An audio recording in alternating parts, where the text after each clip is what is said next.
that there's something wrong with the world. You don't know what it is, but it's there, like a splinter in your mind. You drive me mad. Do you know what I'm talking about? The Matrix. The Matrix is everywhere. It is all around us. Even now, in this very room. You can see it when you look out your window, or when you turn on your television. You can feel it when you go to work, when you go to church, when you pay your taxes. It is the world that has been pulled over your eyes to blind you from the truth. What truth? That you are a slave, Neo. Like everyone else, you were born into bondage, born into a prison that you cannot smell or taste or touch. A prison for your mind.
Alright, kumusta po mga kaibigan?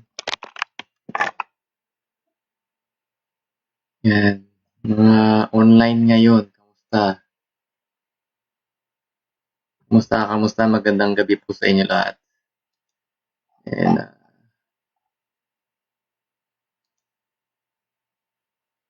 yan, so sa mga online, kamusta po?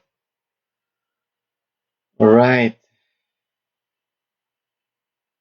Naririnig niyo ba ako? Soundcheck muna tayo, soundcheck.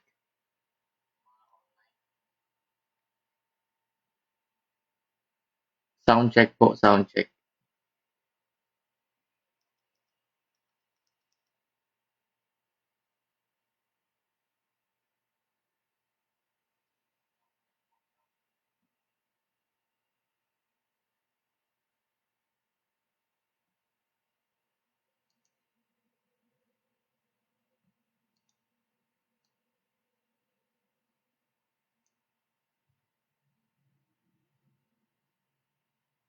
Naririnig niyo ba ako, mga kaibigan?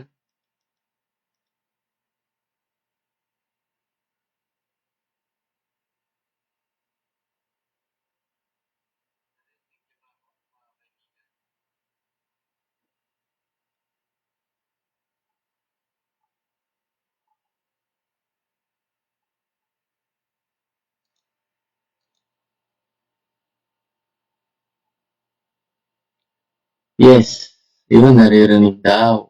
Alright. So, yun na importante, narinig niyo ako. Kasi kung hindi niyo ako naririnig, negative.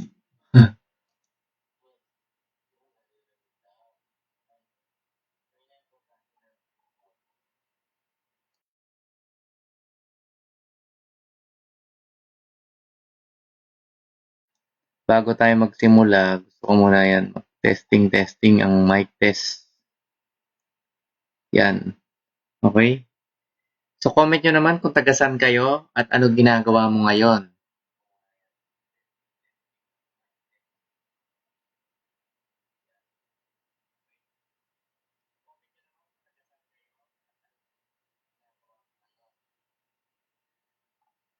may konting feedback daw. Okay? Actually, hindi ko alam saan galing yung feedback. Inaaral ko.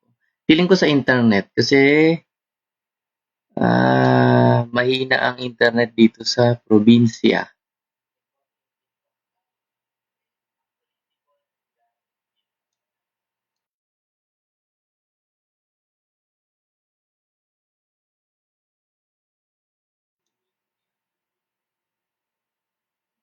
So, I hope okay kayo lahat. Kamustahin ko muna yung mga viewers. Kamusta kaila DJ? Yan. Kay DJ D. Kanina ka pa nagko-comment na feedback. Si Jong Fulgencio. Si Rudy May. Si Liz Valdelomar. Giancarlo Urbano. Mabuhay kayo. Sabi niya, mabuhay ka din.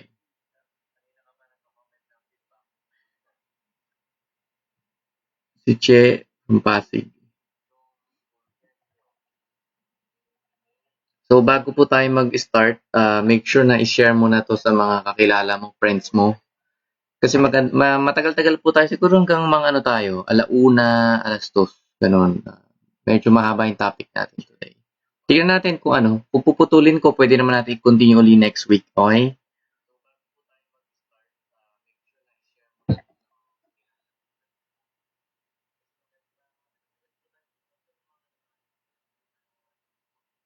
Si Eves from Mikawayan.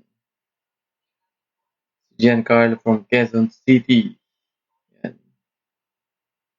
Juby Bengua, good eve, watching from Kamsur. Yan. So mamaya maganda po yung mga pag-uusapan natin. Okay? So ito lang ang hiling ko dun sa mga ano, ngayon lang ito nakita itong damit. Make sure na ano, panoorin mo yung unang video namin last week para hindi ka magulat sa mga pag-uusapan tonight. Okay?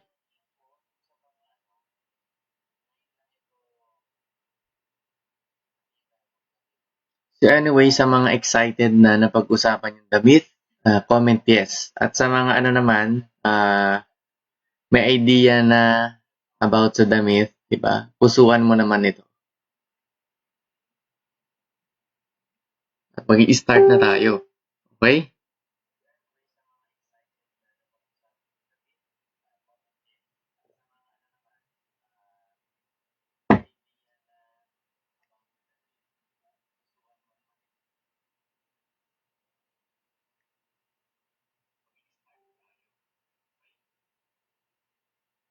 So, comment muna. Gusto ko malaman sino yung mga online last week na napanood yung ano natin. First week ng damit 2020. Yan. Gusto ko muna malaman. Bago tayo mag-proceed. Okay.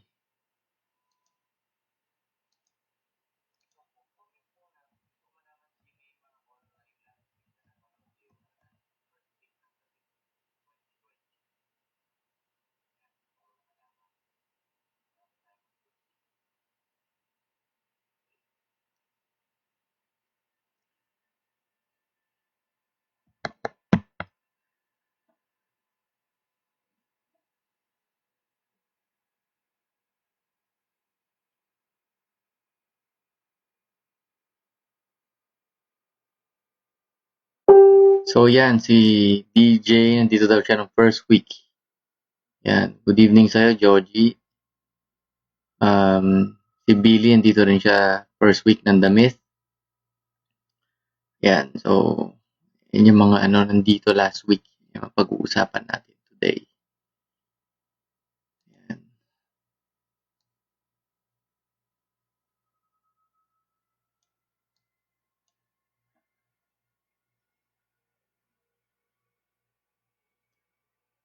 Si Nika, wala pong video.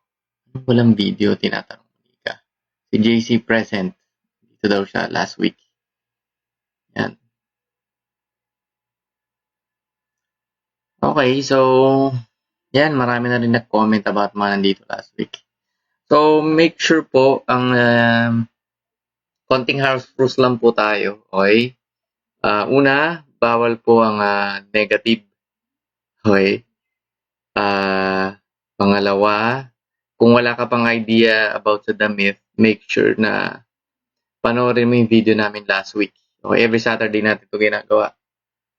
Tapos, kung may questions ka, pwede mo na may comment, babasahin ko siya. Okay? And then, i-share mo to, lalo na sa mga kaibigan mo na medyo weird, medyo maraming tanong sa buhay, okay? Mga tinatanong nila kung ano ba ang purpose ko, kahulugan ko, ganyan. So, bagay sa kanila to. So, ayun. Si Juvie Bengo, sabi niya, ako po wala last week pero kahapon nanood ako sa inyo. Okay. So, katulad ni Juvie, wala siya last week. So, Juvie, dahil wala ka last week, I hope na panoorin mo yung video namin na last week about dito sa damit. Kasi hindi ka makaka-relate masyado about dito sa pag-uusapan namin kasi nasa na kami. Kumbaga sa sine, manonood ko ng movie, nasa gitna na po kami. So, okay, so ayun lang. So, yan, dami na tayong viewers tonight. So, ang damit po, prelude to sa bliss. So, yung bliss, paano ma-liberate ang iyong mind. Paano makawala ang iyong mind sa mga pagkakasakal o pagkakakulong na nangyari sa'yo. Yan. Okay? So, anyway, let's start. Sa mga gusto na magsimula, we will go sa, kung naalala niyo, anong chapter ba po tayo? Saan po tayo nag-end nung nakaraan? Diba? Inside your mind na tayo kung hindi ako nagkakamali.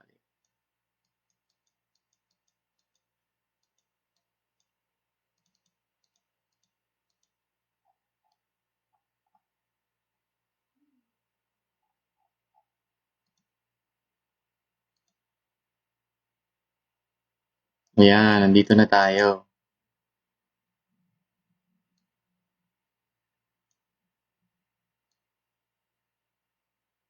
So, nandito na tayo sa chapter 3, Inside Your Mind. At magsisimula na po tayo pag-usapan sa mga bagay-bagay. Okay?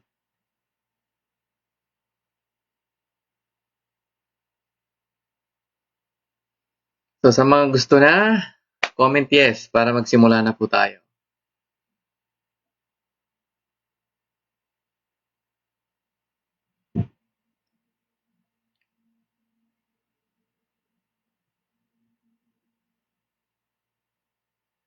So, kung last week nandito ka, pinag-uusapan namin damit. Ano ba yung damit? Ayan po yung basically, pinag-usapan namin last week na lahat po ng laman ng isip mo ngayon ay hindi galing sa'yo. Galing ito sa ibang tao. Galing ito sa mga natutunan mo sa government, sa school, sa religion, sa media, sa love, diba? Lahat po yan galing yan sa labas.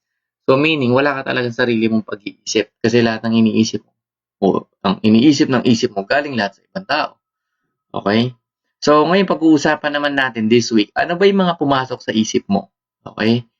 Meron bang tinatawag na social conditioning pagdating sa money? Meron bang tinatawag na herd mentality pagdating sa religion? Meron din bang tinatawag na na kumbaga mind setting pagdating sa media and relationship? So, ayun yung pag-uusapan natin tonight. Ayan. So, let's proceed po. Ayan. So, chapter 3, Inside Your Mind. Dito sa chapter 3, pag-uusapan natin dito kung, di ba, yan bang mga alam mo pagdating sa pera, sa gobyerno, sa school, sa religion, sa media, sa love or relationship at health, lahat ba yan, kumbaga, galing ba talaga sa'yo? Inisip mo ba? O tinuro na lang sa'yo o inisip para sa'yo?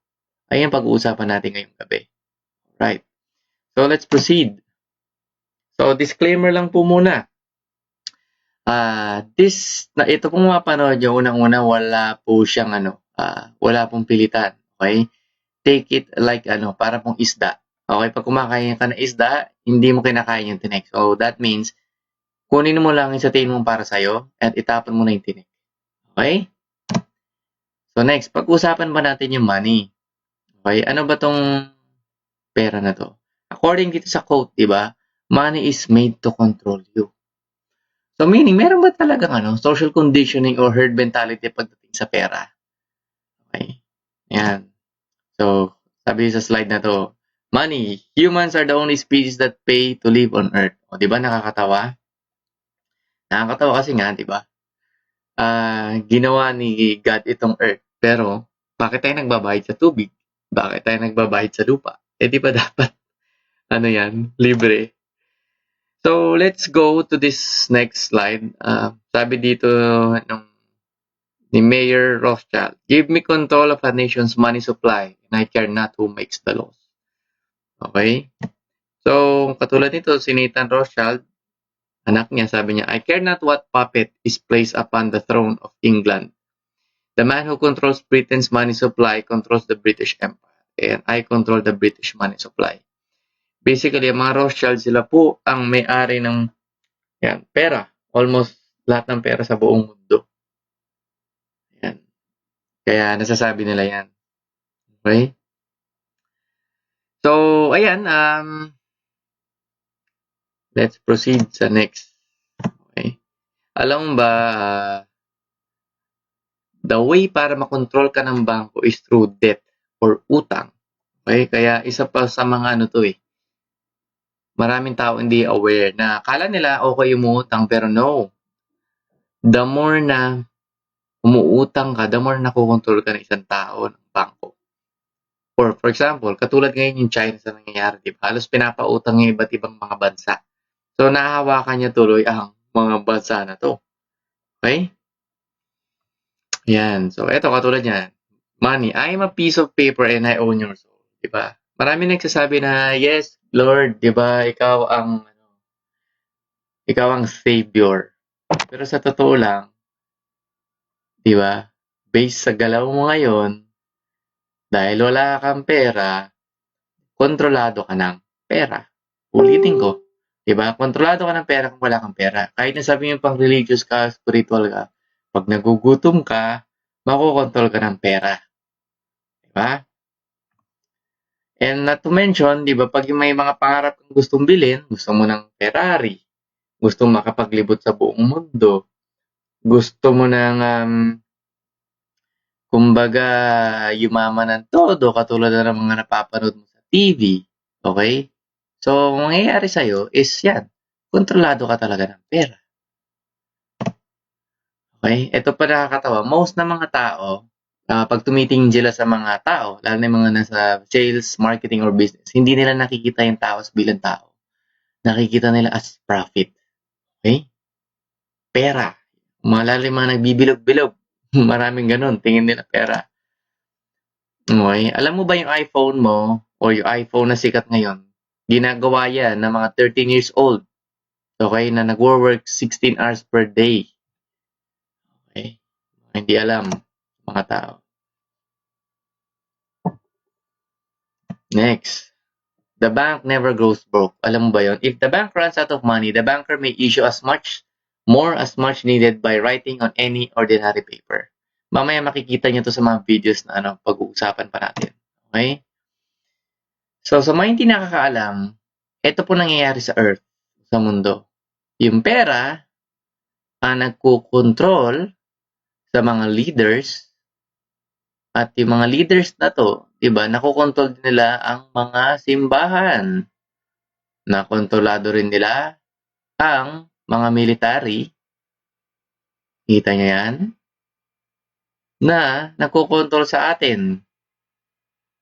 Lahat. Ito po isa sa mga reality. Yung pera, kontrolado po ang mga leaders. Kasi paano kakatakbo ng presidente, wala kang pera. Kailangan mo na somebody magbabak sa'yo. Pero din sa religion, kontrolado rin yan ng pera. Paano sila mag-expand kung wala silang pera? Diba? Ganon din ang military. Paano sila makakabili ng mga weapons kung walang pera? At ganon din tayo. Paano tayo kakain? Paano tayo mabubuhay kung walang pera? So, kung naniniwala ka pa rin, di ba, sa higher power, medyo mapapaisip ka. May control talaga pera. Di ba? Pera may control sa'yo, hindi higher power. Kaya ka stress dahil sa pera, di ba? Yan. So, next. Ito po ang structure ng money and power. So, mayroong mga banking elite. Itong mga bangko sa buong mundo, yan, kontrolado nila lahat ng malalaking korporasyon sa buong Pilipinas at sa buong mundo. Na, itong mga korporasyon na to at media, kontrolado rin nilang gobyerno. Di ba? At mga gobyerno, kontrolado nila ang police, military, at dahil kontrolado nila yan, kontrolado na tayo. Sumunod. So nakikita mo na yung pera talaga nagko-control sa lahat. Diba? Ngayon, kung hindi ka pa rin familiar, eto, may tinatawag po na 13 families. Okay? Itong 13 families na po, ito po yung mga sobrang mayayaman sa buong mundo. Diba? Na halos lahat ng major media, major corporation, pati mga Facebook, sila may-ari kasi sila nag-finance ng mga yan. Paano tatakbo negosyo kung wala pera, di ba? Yan. Mamaya, more on that later. Okay?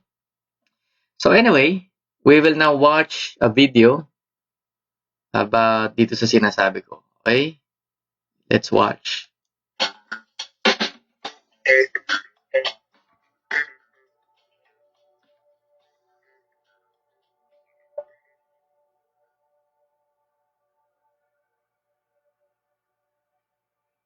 Under this fractional reserve scheme, we inevitably become debt slaves to a ruling class of financial elite, not because they are better or smarter than anyone else, but because they have rigged the system to benefit themselves at the expense of most people on the planet.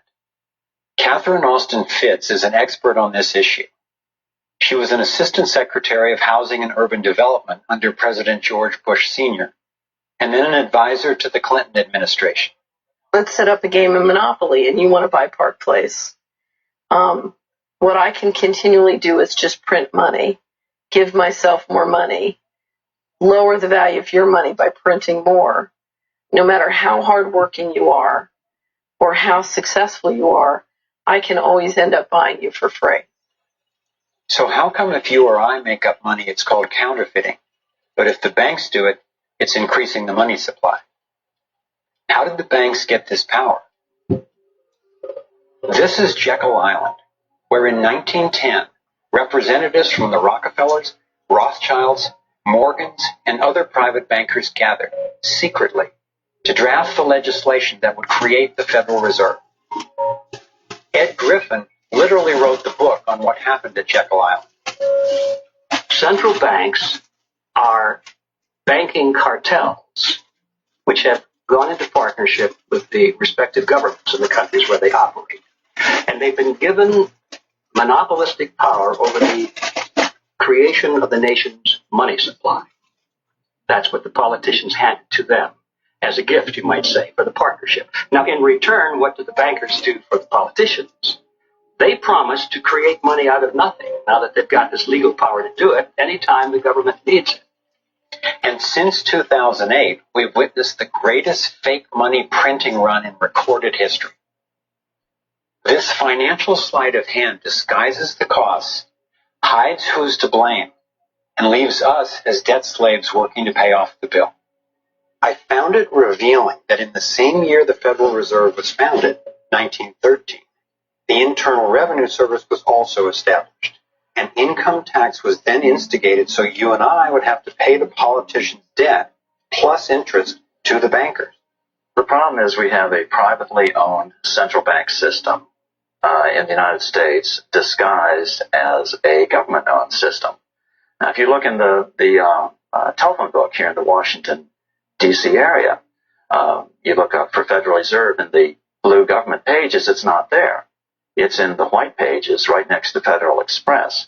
It's a privately owned central bank. What is the proper relationship? What should be the proper relationship between a chairman of the Fed and a president of the United States? Well, first of all, the Federal Reserve is an independent agency, and that means basically that there is no other agency of government which can overrule actions that we take. There is no other agency of government which can overrule actions that we take. We have a private bank that prints money on behalf of the Treasury. The Federal Reserve prints money on a debt-based system, which creates scarcity. But it puts a group of insiders in a position of having access to all the data about the economy when we don't. So you have a small group of bankers who understand the data on how the money works in the economy, and it gives them the ability to print money in a way that the insiders are protected and everybody else is drained. Catherine went on to compare a healthy economy to a vibrant torus, balanced, freely flowing, and energized throughout, in contrast to what's happening in our current economy. What you have is a system that's very dynamic, and it's trying to optimize.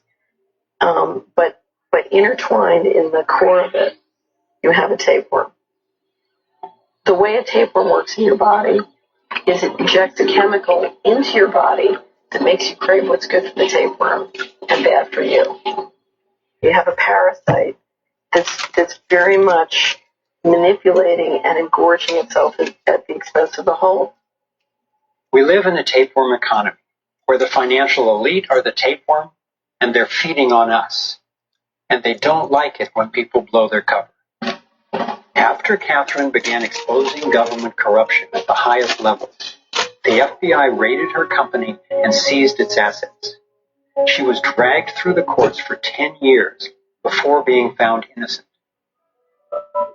So we've got the Federal Reserve, a privately owned corporation with a monopoly on creating money, but with no accountability, backed up by a government with a monopoly on force. The country got sold on the Fed as an institution that would help stabilize the economy and remain independent of politics. But in fact, in close to a century of existence, the Federal Reserve has done just the opposite. Since they took charge, we've been robbed through inflation, and the purchasing power of the dollar has declined more than 96%. And the wealth gap makes it clear most of the money is going to a very few.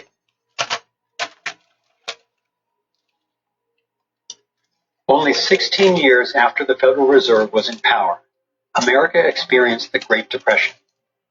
My research revealed that before the big crash in 1929, the elite bankers pulled their money out of the stock market.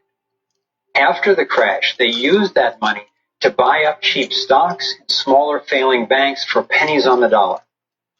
Among the bankers who consolidated their wealth this way were the Rothschilds, Rockefellers, and Morgans. A similar scenario played out in the 2008 financial collapse, with the same bankers benefiting. In the years leading up to the collapse, the biggest banks, including Bank of America, Citigroup, and Chase, controlled by the Rothschilds, Rockefellers, and Morgans, were bundling and trading bad loans that they knew would eventually fail. It's like putting rotten oranges in a box and selling them as grade AAA.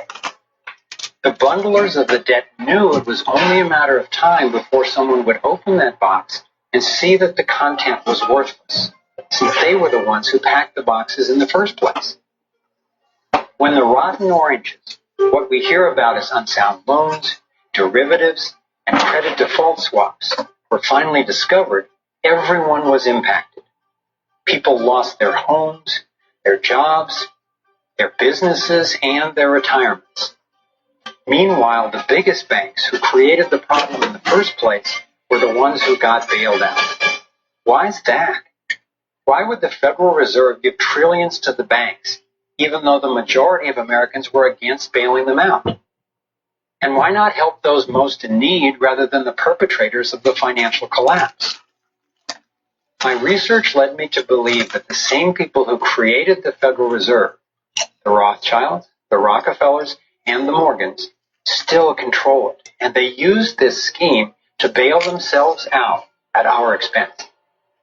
Many of the banks created are still the most powerful lobby on Capitol Hill, and they frankly own the place.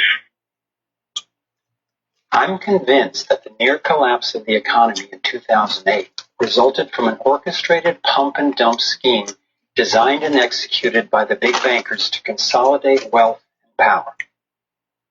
David Icke explains how he sees the Federal Reserve rigging the so-called business cycles. Stage one, it's like throwing a fishing line out. Stage one, you put lots of money, units of exchange, into circulation. You do this by pushing interest rates down, by making lots of loans. This is the part of the cycle we call a boom. Because there's lots of units of exchange in circulation, there's lots of money changing hands. That generates lots of economic activity. That generates jobs. And as more and more money is spent, there's more demand. So companies take out more loans of fresh air money to increase their production. People get confident in their everyday lives. Hey, you know, I work for this company. They've got lots of orders. It's really going great. My job's safe. I tell you what, we can have a bigger house. Then they start to change it. What they do is they pull the fishing line in. They push interest rates up. Now, fewer people, are taking out loans, and they make the criteria for having a loan from the bank stronger anyway. And also, now, as interest rates have gone up, a larger part of people's income is going to pay back the extra interest and not being circulated in buying things. Suddenly, there's nothing like as much money in circulation, and therefore, fewer things are being bought. Companies start to go down in terms of their profits. They start to shed jobs, and they start to go out of business. People lose their jobs. They can't pay the mortgage anymore of the big house they took out in the good times. Now what the banks are doing is starting to reel the fishing line in, because as they go bankrupt, companies and individuals, the banks get the real wealth, the property, the land, the resources that they had signed to them for lending nearly figures on the screen. Now this economic cycle of fishing line out, fishing line back, lots of units in circulation, pull them in, has been going on for centuries. And what it's done, it's stolen and accumulated the real wealth of the world in the hands of the few.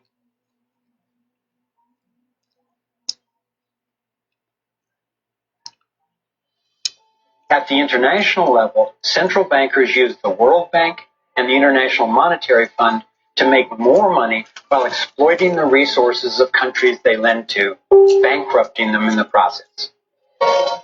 The central bank of central banks is the Rothschild-created Bank for International Settlements. The elite are positioning themselves to control access to virtually everything we need to survive. No matter where you go in the world, the money is controlled by the banking system. They decide if people eat or if they don't eat. Who's a billionaire and who lives on less than $1 a day? He who controls the money controls the world, and a very few control the money.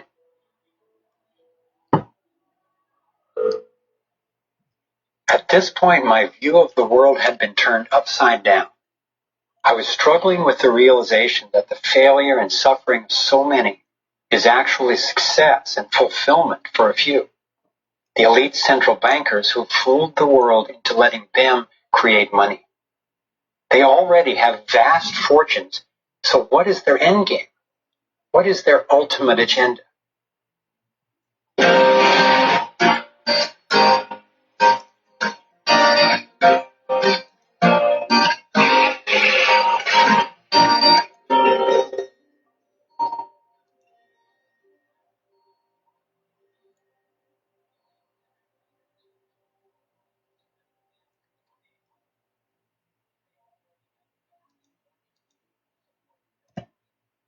Alright. So, kamusta po kayo? Diba? Nandyan pa ba kayo? Sa mga nandyan pa, comment naman ng yes.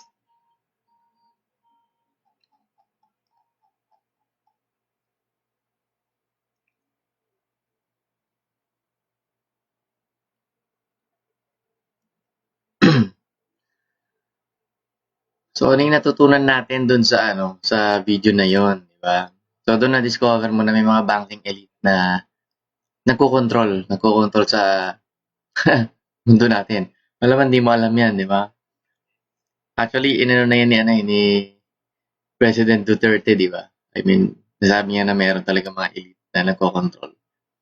Okay, so, ngayon, let's proceed, di ba? Sabi nga ni John Rockefeller dun sa isa sa mga quotes niya, I don't want a nation of thinkers, I want a nation of workers. Ayaw nila nag-iisip kayo. Gusto lang na yun. Tatawa ka lang, galaw-galaw, ganon. Diba? So, ang problema kasi pag hindi ka aware sa ganito, kontrolado ka ng pera. Pero pag alam mo yung ganito, makukontrol mo yung pera, which is pag-uusapan din natin yan. Okay? So, the reason they call it the American dream is because you have to be asleep to believe it. Okay? Kaya gusto nila mangarap ka, bumili ka ng kung ano-ano at umutang sa bangko para makontrol ka nila. So, ito, example ng bank. Diba yung bank, diba, itutulak niya yung korporasyon dahil inautang niya. Yung korporasyon, iipitin niya naman yung politician dahil nga, kumbaga, sinusuportahan niya.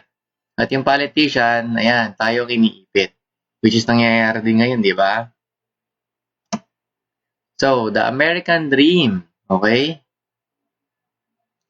Familiar ka ba dyan sa American dream na yan? Lalo na kung fan ka na nanonood ng mga yan. The Wolf of Wall Street, di ba? Na mahilig ka kay Dan Bilzerian. Idol mo yung mga kikita mo mga celebrity, di ba? So, most of the time, nga, that's all social conditioning ka lang. Kaya gusto mo talaga yumaman, di ba? Dahil nga, yun, ito mga pinapalabas sa media. Okay?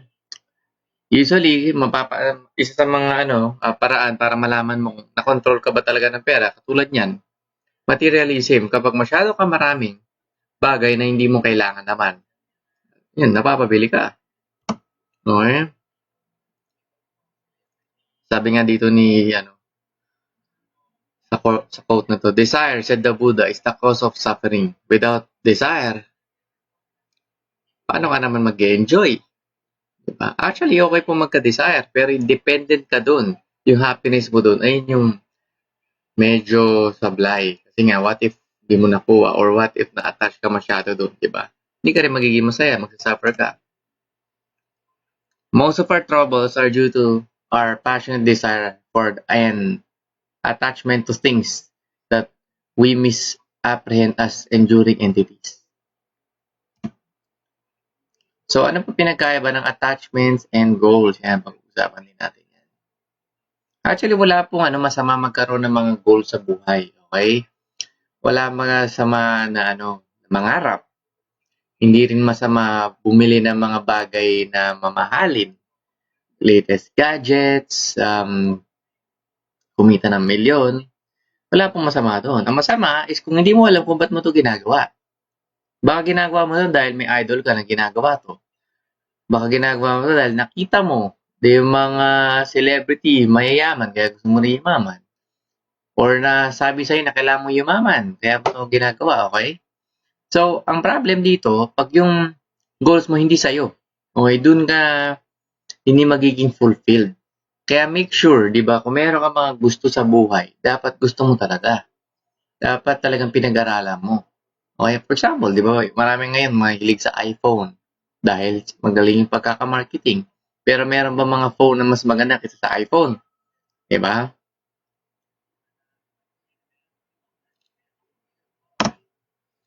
Yan, eto maganda to, tingnan nyo. Sabi dito, piece of paper, sabi ng bata. No sun, sabi ng tatay, it's power, it's food, it's health, it's survival, it's happiness, it's self-worth. Yan, di ba? Most ng mga tao, yung confidence sila nasa pera. Okay? Kapag wala silang pera, malungkot sila. Nakakalungkot din naman walang pera, pero ibig sabihin, hindi dapat nakatouch ka doon. Ako personally, kaya ako gusto yumaman, kasi nagbibigay ng comfort. Kaya gusto ko yumaman, kasi nga, mas nagiging marami kang option sa buhay. Kumpara pag mahirap kang. Diba? Hindi na komportable buhay mo, wala ka pang options. Okay? Hindi ako nagpapayaman dahil nakita ko lang sa TV Nakita ko si Idol, may Ferrari. Nakita ko yung mga bilyonaryo, nakakaingit. Hindi. Okay? Kaya ako gusto yumaman dahil alam ko, personal sa sarili ko, komportable pag mayaman. Okay? So, he who buys what he does not need steals from himself, sabi sa isang Swedish proverb. So, kung eto, familiar kayo kay Robert Kiyosaki. Familiar ba? Isa sa mga sinasabi niya yung economic collapse nga daw. Ilang years siya na binabanggit.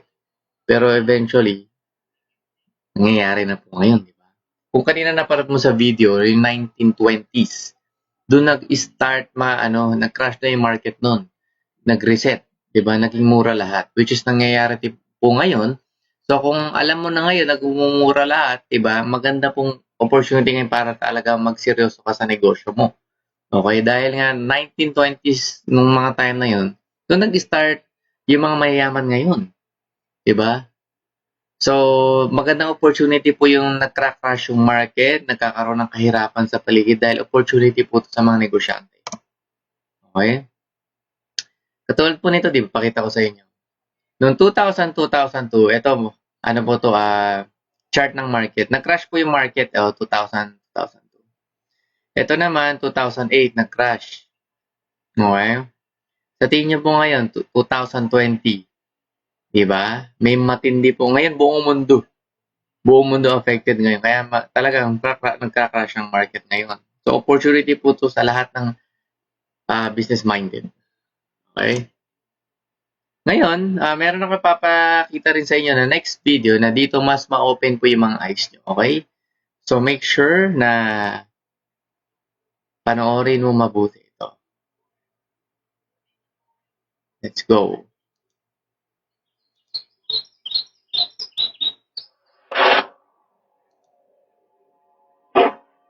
From UFOs to ghosts and psychic powers, history is riddled with unexplained events. You can turn back now and learn the stuff they don't want you to know.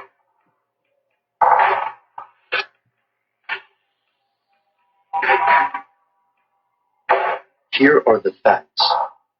An odd story hit the papers in 2009.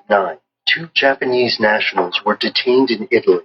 Originally, reports claimed the 2 men were trying to enter Switzerland with $134.5 billion in U.S. bonds. Later amendments claimed these bonds were fakes, and the story disappeared almost entirely from the news. During 2009, at least 2 other similar busts occurred, each swiftly forgotten in the news cycles. This wasn't the last we'd hear of these mysterious bonds. In 2012, Italian prosecutors said they seized $6 trillion in U.S. bonds from safety deposit boxes at a Zurich bank.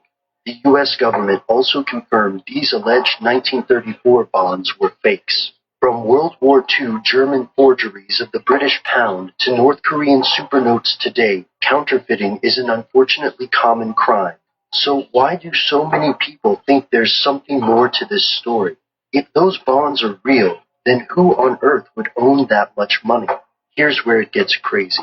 In November of 2011, a man known as Neil F. Keenan filed a civil lawsuit on behalf of an organization called the Dragon Family. According to the rumors, the Dragon Family is an organization composed of old families that consider themselves above the current political conflict between mainland China and Taiwan. Keenan's suit alleges that the various defendants are part of a concerted, knowing, malicious scheme and international conspiracy to defraud the Dragon family.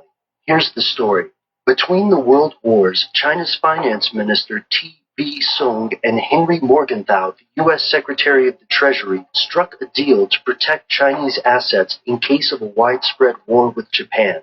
The U.S. purchased about 50 million ounces of silver and leased a large amount of gold from the nationalist Chinese government. These metals were exchanged for certificates and sent to the U.S. The certificates allegedly became a cornerstone of Taiwan's wealth.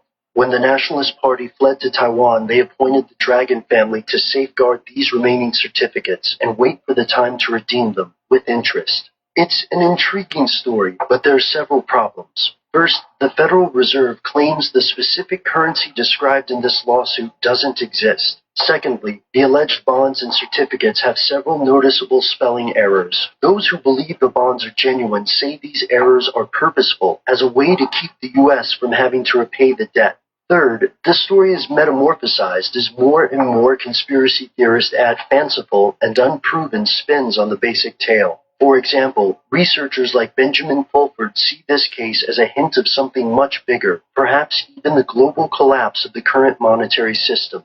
But sensationalism aside, are there any facts that could prove this extraordinary story true? Currently, the answer is no.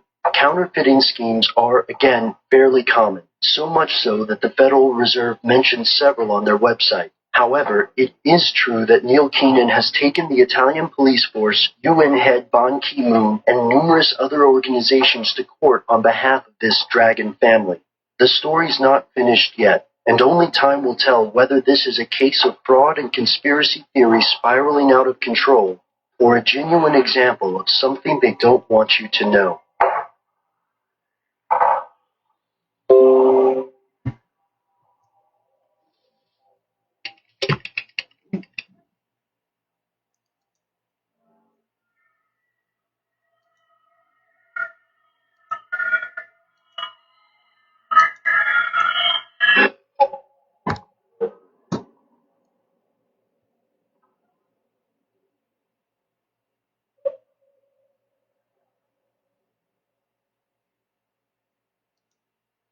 Okay. Ayan. So,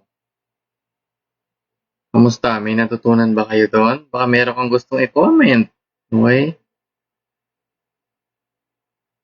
Baka meron kang nagulat ba? Nagulat.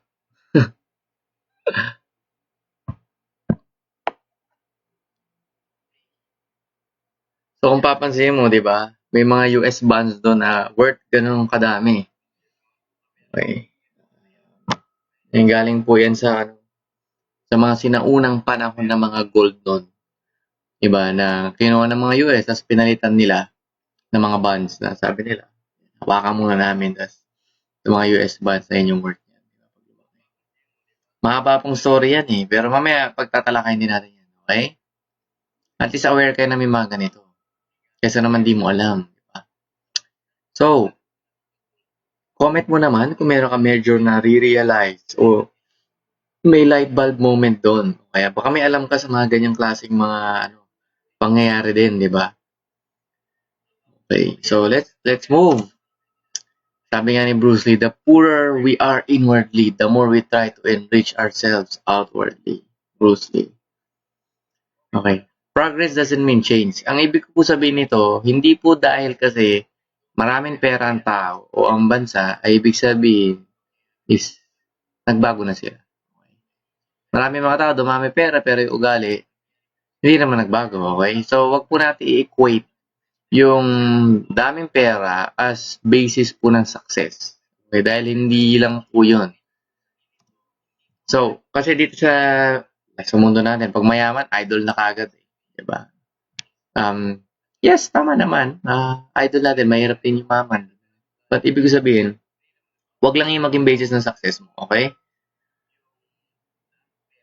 Sabi ni dito JC, grabe ngayon ko lang nalaman mga information na to. Thank you. Sabi okay. Sabi dito ni Bill Hicks, I do not believe making money in order to consume goods is mankind's sole purpose on this planet Earth. If you're wondering what I believe our purpose on this planet is, I'll give you a hint. It has to do with creating and sharing. Okay. So ayan, hindi ako naniniwala na ang purpose mo nandito sa mundo magpayaman, di ba? Kasi yung mga iba dahil nga sa commercial, dahil naiinggit sa mga tao mayaman, gusto nila yumaman. Para sa akin, mas natutuwa pa ako sa mga tao na ginagawa nila yung bagay na passionate sila. Okay? Dapat dun ka mag-focus. Passionate ka maging let's say, frontliner, gawin mo siya. Passionate ka mag-politics, gawin mo siya. Passionate ka maging teacher, gawin mo. Kung saan ka man passionate, para sa akin ay pinaka makakontribute mo dito sa earth na maganda. Okay? So, ito usually, dito sa slide na makikita mo, ito yung madalas na mindset ng mga tao. Diba? Na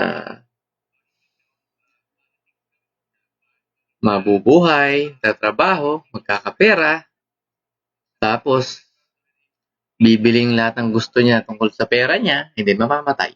Naniniwala ka pa na ganito lang ang purpose natin? Diba? Napaka mo naman, napakawalang kumbaga, sayang. Kung ito lang yung purpose mo sa buhay, magtrabaho, bumili, mag-consume na gusto mo at mamatay. Hindi lang yun ang purpose mo. There's something higher. So anyway, let's move on dito sa next slide natin. Dito sa next slide natin, pinag-uusapan dito si Edward Bernays. Siya ang father ng propaganda. Okay? Ganito po kasi nangyari yan eh. Mamaya, makikita nyo rin. Okay? Siya yung, nephew ni Sigmund Freud, which is the father of psychology. He revolutionized modern advertising and persuasion forever. Siya, kung marami kang sapatos ngayon, kung marami na babaliw sa sneakers, kung marami na, kung yung mga printer mo lagi nasisira, yung mobilya mo napupunde, siya sisihin mo. Okay? Dahil siya may kasalanan at nakaisip. Mamaya makikita nyo bakit. Okay? Magbabasa muna ako ng comment. Sabi dito ni Liz Valdemore, mind-blowing. Si Billy Joe, sabi niya, wow, si Ronel, opo coach, haha, kilala natin yan, yung mayaman pero violente pala. Di, kaya lang yung naging violente na pigon lang sa akin. Diba? Kaya, intindihin na lang natin siya. Ayaw niya rin maging violente. Napigon lang. Wala rin siya magagawa sa akin. Mamaya makikita mo kung bakit wala siya magagawa. Okay. So, si JC, sabi niya, passionate ako sa mission work, sales, and tama. Maganda yun, JC. Kung saan ka passionate, dun mo buhos yung time mo. Ako, passionate ako sa ganito. Sa mga paggawa ng mga videos, pag-share ng mga ideas. Kikita nyo naman, di ba? Popost ako lagi. Pero alam ko, hindi ako masyado kikita doon. Kaya meron akong business. Diba? Kailangan maging practical ka pa rin. Okay? So anyway, let's move on dito sa atin. Sabi dito ni Edward Bernays, the conscious and intelligent manipulation of organized habits and opinions of the masses is an important element in democratic society. Okay? Those who manipulate this unseen mechanism of society constitute an invisible government, which is the true ruling power of our country. We are governed, our minds are molded, our tastes form, our ideas suggested, largely by men we have never heard of. This is a logical result of the way in which our democratic society is organized. Vast numbers of human beings must cooperate in this manner if they are to live together as a smoothly functioning society. In almost every act of our daily lives, whether in the sphere of politics or business, in our social conduct or our ethical thinking, we are dominated by the relatively small number of persons who understand the mental processes and social patterns of the masses. It is they who pull the wires which control the public mind. So yun, nakikita nyo naman, di ba, manipulation ng media, manipulation sa Facebook. Maraming tao pinapaniwalaan dahil sinabi ng CNN, ng ABS, ng GMA. Pero ngayon naging aware na eh. Okay, kaya ako hindi ako nakikinig basta. Tandaan nyo, huwag ka basta makikinig sa mga media. Dapat meron ka sarili mong pag-iisip. Dapat nagre-research ka. Okay? So yan. Let's move. Ito yung libro na sinulat ni Edward Bernays. Okay? Kasi nung mga panahon na yun, ang problem ng mga negosyante ito, mga 100 years ago, yan si Philip Morris, yung gumawa ng bumbilya, gumawa ng alak, si Henry Ford, yung mga sasakyan niya. Okay? Ang problema nila noon, mga tao, pag bumili ng sasakyan, isa lang. Pag bumili ng sapatos, isa lang. Pag bumili ng damit, isang panlabas, isang pambahay. Okay? Sapatos, isa lang. So, na-problem sila. Tinanong nila, paano ba magagawa natin yan na yung mga tao bibili pa rin na mas marami kaysa sa kailangan nila. Diba? So, minanipulate nila through advertising. Mga panahon na yun, walang bumibili ng Yossi kasi nga nakakasama. Pero ang ginawa nila para mga tao bumili ng Yossi, gumawa sila ng poster na yung doktor nag-Yossi. Gumawa sila ng poster na yung sikat na artista doon nag-Yossi. Gumawa sila ng poster na yung baby pwede mag-Yossi. Oh. Grabe, diba? So, yung mga tao, nag-start na. Pero naman mga tao, yung mga nag-Yossi ngayon, ba't ka na pa Yossi? Either yung parents mo, barkada mo, o yung idol mo si Idol Robin, nag-Yossi, umiinom. Kaya ganun ka na rin, di ba? Ganun lang naman tayo eh. Nakokondisyon lang naman tayo ng mga tao sa paligid natin. Okay? So, anyway, Ngayon, pag-usapan uli natin na medyo mas malalim pa, ha? Dito medyo wag ka matatakot. This is just for information purposes lang. Okay? Para lang aware ka sa mga pangyayari. Did the world wars, revolutions, and big events of human history evolve naturally, or were they calculated and pre-planned? If they were pre-planned, who planned them, and what are they planning for the future of humanity? The answer to this puzzling question can be found within the boundaries of 3 of the world's most powerful cities. Those 3 cities belong to no nation and pay no taxes. They are Washington's District of Columbia, which is not part of the city of Washington or of the United States, the inner city of London, which is not part of London or England, and Vatican City, which is not part of Rome or Italy. These cities, called city-states, have their own independent flag, their own separate laws, and their own separate identity.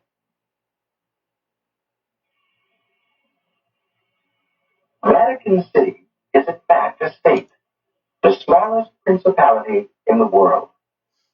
It lies on the banks of the Tiber, completely surrounded by the city of Rome. Its status as a separate state emerged from the Lateran Agreements of February 1929. It has its own newspaper, postal service, radio and television station, its own flag, and a population of about 1,000.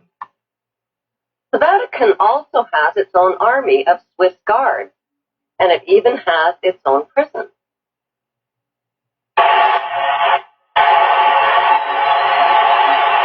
The Vatican rules over approximately 2 billion of the world's 6.1 billion people.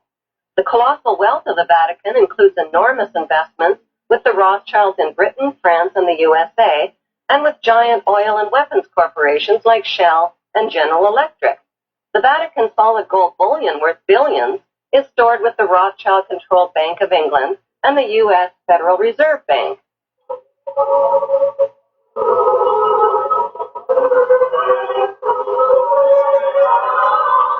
The Catholic Church is the biggest financial power, wealth accumulator, and property owner in existence, possessing more material wealth than any bank, corporation, giant trust, or government anywhere on the globe. The Pope, who is the visible ruler of this colossal global wealth, is one of the richest men on earth. While 2/3 of the world earns less than $2 a day, and 1/5 of the world is underfed or starving to death, the Vatican hoards the world's wealth, profits from it on the stock market, and at the same time preaches about giving. How did the Pope and Vatican accumulate all that wealth over the millennium? One method was to put a price tag on sin. Many bishops and popes actively marketed guilt, sin, and fear for profit by selling indulgences. Worshippers were encouraged to prepay for sins they hadn't yet committed and get pardoned ahead of time. Those who didn't pay up risked eternal damnation in Satan's oven. Pope Leo X rebuilt St. Peter's Basilica, selling tickets out of hell and tickets to heaven. During the Dark Ages, the Catholic Church not only hoarded the wealth they collected from the poor, but hoarded knowledge. They kept the masses ignorant and in the dark by denying them a basic education. Like Vatican City, London's inner city is also a privately owned corporation or city-state, located right smack in the heart of Greater London. It became a sovereign state in 1694 when King William III of Orange privatized and turned the Bank of England over to the bankers. By 1812, Nathan Rothschild crashed the English stock market and scammed control of the Bank of England. Today, the city-state of London is the world's financial power center and the wealthiest square mile on the face of the earth. It houses the Rothschild-controlled Bank of England, Lloyd's of London, the London Stock Exchange, all British banks, the branch offices of 385 foreign banks, and 70 U.S. banks. It has its own courts, its own laws, its own flag, and its own police force.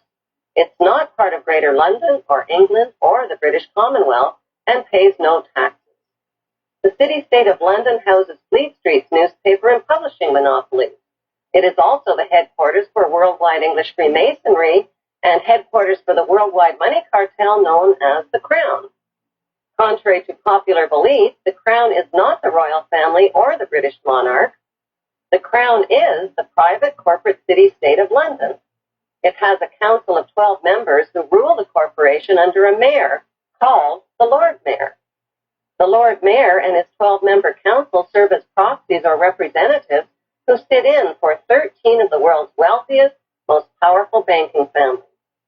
This ring of 13 ruling families includes the Rothschild family, the Warburg family, the Oppenheimer family, and the Schiff family. These families and their descendants run the Crown Corporation of London. The Crown Corporation holds the title to worldwide Crown land in Crown colonies like Canada, Australia, and New Zealand. The British Parliament and the British Prime Minister serve as a public front for the hidden power of these ruling Crown families. Like the city-state of London and the Vatican, a third city-state was officially created in 1982. That city-state is called the District of Columbia and is located on 10 square miles of land in the heart of Washington. The District of Columbia flies its own flag and has its own independent constitution. Although geographically separate, the city-states of London, the Vatican, and the District of Columbia are one interlocking empire called Empire of the City. The flag of Washington's District of Columbia has 3 red stars, one for each city-state in the 3-city empire. This corporate empire of 3 city-states controls the world economically through London's inner city, militarily through the District of Columbia, and spiritually through the Vatican. The Constitution for the District of Columbia operates under a tyrannical Roman law known as Lex Fori, which bears no resemblance to the U.S. Constitution. When Congress passed the Act of 1871, it created a separate corporate government for the District of Columbia. This treasonous act allowed the District of Columbia to operate as a corporation outside the original Constitution of the United States and outside of the best interests of American citizens, Corporation of the United States. Like Canada and Australia, whose leaders are prime ministers of the Queen and whose land is called Crown land, the United States is just another Crown colony. Crown colonies are controlled by the empire of 3 city-states. At the center of each city-state is a towering, phallic-shaped stone monument called an obelisk that points skyward. In D.C. city-state, the obelisk, known as the Washington Monument, was dedicated to Freemason George Washington by the Freemason Grand Lodge of the District of Columbia. The secretive Brotherhood of Freemasons laid the Washington obelisk cornerstone in 1848 and contributed 22 Masonic memorial stones. 250 Masonic lodges financed the Washington Monument obelisk, including the Knights Templar Masonic Order. At the heart of London city-state is a 187-ton, 69-foot-tall Egyptian obelisk called Cleopatra's Needle. It was transported from Egypt and erected on the banks of the River Thames. In Vatican City, another Egyptian obelisk towers high above St. Peter's Square.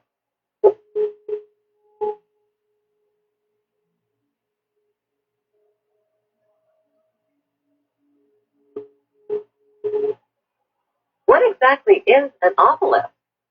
Obelisks are phallic-shaped monuments honoring the pagan sun god of ancient Egypt called Amun-Ra. The spirit of this pagan god is said to reside within the obelisk. Obelisks symbolize the phallus and fertility. At the base of the obelisk is a sun-wheel circle symbolizing the vagina. Together, they depict male and female sexual union. Worshippers of Amun believe Amun is the supreme god and creator of all things, and can transform himself into other gods, like Osiris, the god of the underworld, or Seth, the god of evil and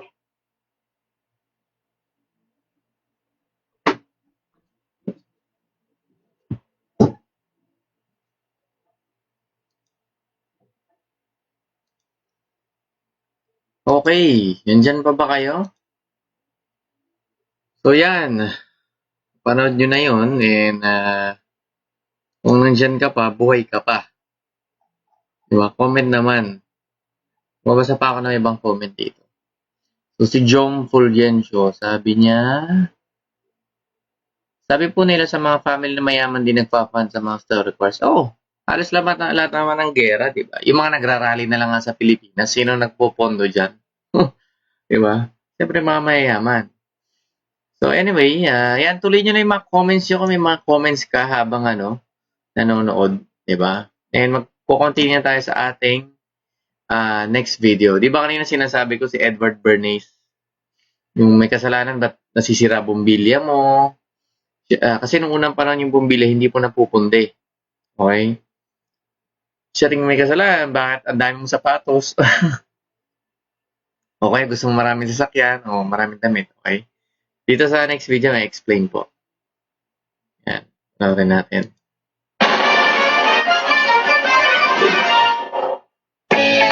This stupid light bulb's out again! This is bullshit!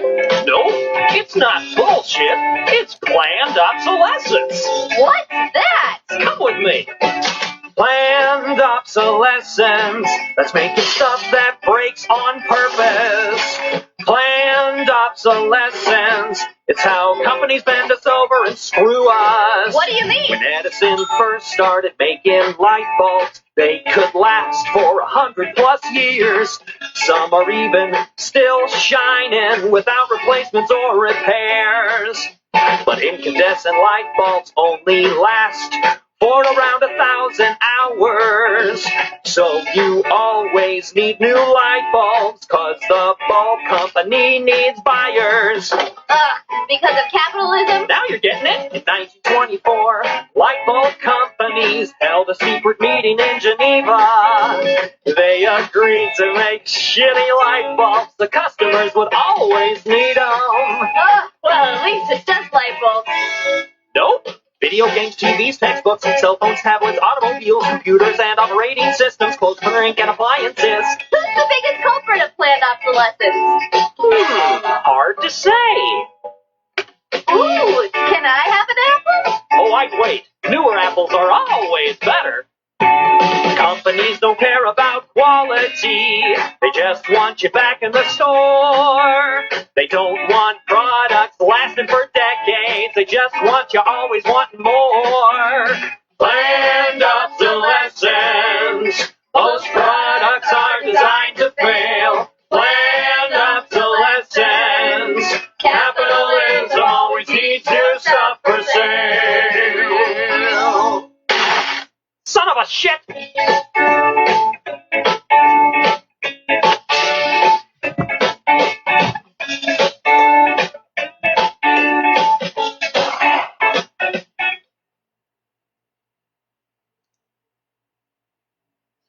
Okay, so let's continue again. So, naparod nyo na yung video about sa planned obsolescence, di ba? So, ayun nga, lahat nasisira dahil, yun, yun naman ni Edward Bernays, siya may kagagawan po nun. Okay? Na-expand, nasisira, ayan. Nalala ko, printer, ang dami ko dating dami ko nabiling printer na nasisira. Ayun, planned obsolescence. So, yan, di ba? Bakit ba, gusto mo may malaking bahay, di ba? Maraming sasakyan, motorsiklo na mapoporma, di ba? Social conditioning. Galing yan sa media, dahil sa advertising ng mga artista, at of course, napapanood mo sa mga movie. Okay? Bakit ka ba nagyoyosi? O bakit ba yung mga tao umiinom? Siyempre, yung mga idol nila umiinom din. Di ba sabi ko nga mga tao, social creatures, ginagaya mo lang naman yung mga nasa paligid sa iyo eh. Yung forma mo ngayon, galing mo lang sa mga nakikita mo din, di ba? So, hindi ka talaga nag-iisip, di ba? That means na na-hurt ka lang through social conditioning. Which is pinag-usapan natin last week dun sa past video natin last week. I-search nyo na lang. Tsaka pala, kung gusto mas lumalim pa yung kaalaman mo dito, tumambay ka dito sa page natin sa The Myth, okay? Kasi dito sa page natin, marami ka talaga madidiscover ng mga bagay. Pwede ka rin magtanong, di ba? Kesa na hindi mo alam. Okay? Mahirap maging mangmang sa panahon ngayon. Okay? So ayan, katulad ng sa mga stock market ngayon, may tinatawag na insider trading, di ba? Na, kumbaga, minamanipulate yan. Kung akala mo yung stock market, yung Bitcoin market, yung Forex market, lahat po ng, almost lahat ng negosyo, may mga kartel. Manipulated po lahat. Yung presyo na nga lang na gas. Tingnan mo yung gas ngayon, sobrang mura. Pwede naman pala nilang gawing mura. Di ba? Ang mura ngayon ng gas. Pwede lang gawing mura, pero ba't nila ginagawa? Kontrolado nila. Sila nagsasabi kung kailan nila gusto itaas, kung kailan nila ibaba. Di ba? Ganun lang kasimple yun eh. Okay? So, marami mga tao, ito. Papanorin natin ipanorin tayo next video dito. Pero di natin tatapusin dahil medyo sobrang haba. Abutin tayo ng mga 3 oras. Okay. Tingnan na lang natin kung ano yung aabutin. But, bago yan, magbabasa pa ako ng mga comments. Sabi dito ni Joven Gadidi, may magagawa pa ba tayo about this controlling system na meron sila? Actually, wala kang magagawa. Anong kagawin? Magrarally ka? Magpapatama ka sa Facebook? Wala tayong magagawa. Ang pwede mo lang gawin is yun. Magpayaman tayo lahat. Pag mayaman tayo lahat, pwede na rin tayo mag-control. Papakinggan na rin tayo ng mga tao. Kasi mahirap yung mahirap ka na, wala kang kapangyarihan, wala kang impluensya, tapos magpo-post ka sa Facebook ng mga about sa ganito, about sa gobyerno. Wala pa. Baka na lang tayo, di ba? Baka i-salvage na lang nila tayo. Okay? Kaya ang goal ko talaga, maging sobrang yaman. Tapos, maging malupit na presidente ng Pilipinas, and doon tayo babawi, di ba? Si JB Jogro, sabi niya, watching from, anong bansa to? Italy ba yan? Walang. Pengen naman ng buong link nung sa Obelisk Master. Okay? Pwede mo naman search sa YouTube yan, Angelo Mendoza. Search sa YouTube. Search mo sa YouTube, The Ring of Power. Yan. Si Lee, sabi niya, business lahat ng bagay sa mundo. Agree ako dun sa gas, sabi ni Giancarlo Urbano. May escape plan pa ba sa sistema na meron tayo? Meron nga. Magpakayaman ka. Okay? Kumbaga, if you can't beat them, join them. Papakayaman tayo, pero hindi tayo katulad nila. Okay? Ganun lang kasimple yan. Wala namang masama magpakayaman. Masama nga pag yun. Ginagawa mo hindi maganda. Okay? So let's move. Let's watch this video again. It is my opinion that you do not really understand the concept of banking. All the banks are broke. Bank Santander, Deutsche Bank, Royal Bank of Scotland, they're all broke. And why are they broke? It isn't an act of God. It isn't some sort of tsunami. They're broke because we have a system called fractional reserve banking, which means that banks can lend money that they don't actually have. It's a criminal scandal, and it's been going on for too long. To add to that problem, you have moral hazard, a very significant moral hazard from the political sphere. And most of the problem starts in politics and central banks, which are part of the same political system. We have counterfeiting, sometimes called quantitative easing, but counterfeiting by any other name. The artificial printing of money, which if any ordinary person did, they'd go to prison for a very long time. And yet governments and central banks do it all the time. Central banks repress the amount of interest that rates are, so we don't have the real cost of money. And yet we blame the real retail banks for manipulating LIBOR. The sheer effrontery of this is quite astonishing. It's central banks. It's central banks that manipulate interest rates, Commissioner. And plus, underneath all this, we talk loosely, in a rather cavalier fashion, do we not, about deposit guarantees. So when banks go broke through their own incompetence and chicanery, the taxpayer picks up the tab. It's theft from the taxpayer. And until we start sending bankers, and I include central bankers and politicians, to prison for this outrage, it will continue.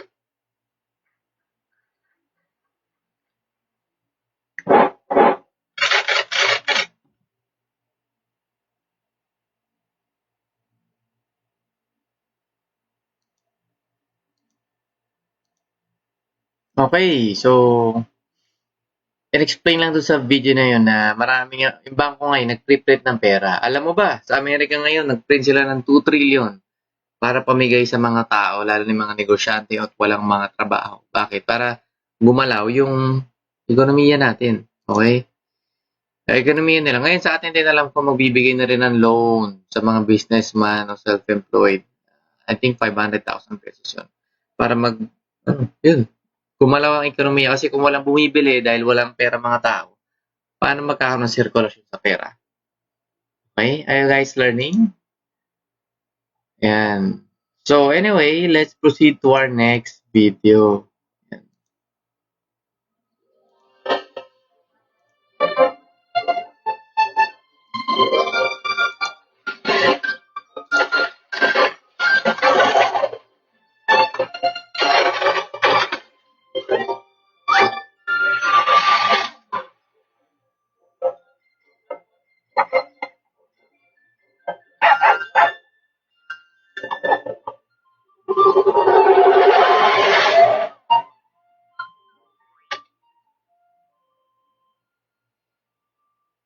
Americans, there's a reason they call it.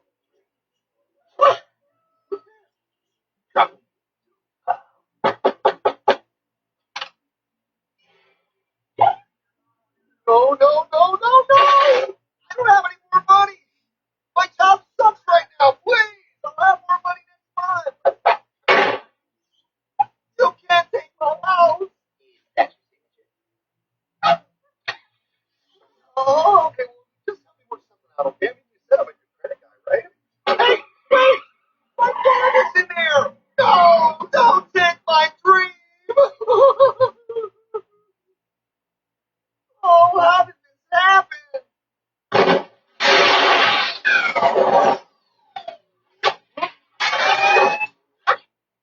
Martha?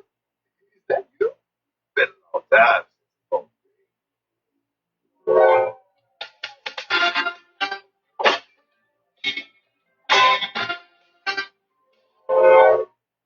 Not a time machine. No need to concern yourself with my seven accomplishments. I gotta go down to the bank and get my money back. They took everything. Oh, bank ain't gonna help you now. Out in the truck. Just in the vault. Put them on. You're gonna get my dreams back? No, pal. You are. I'm here to show you the house.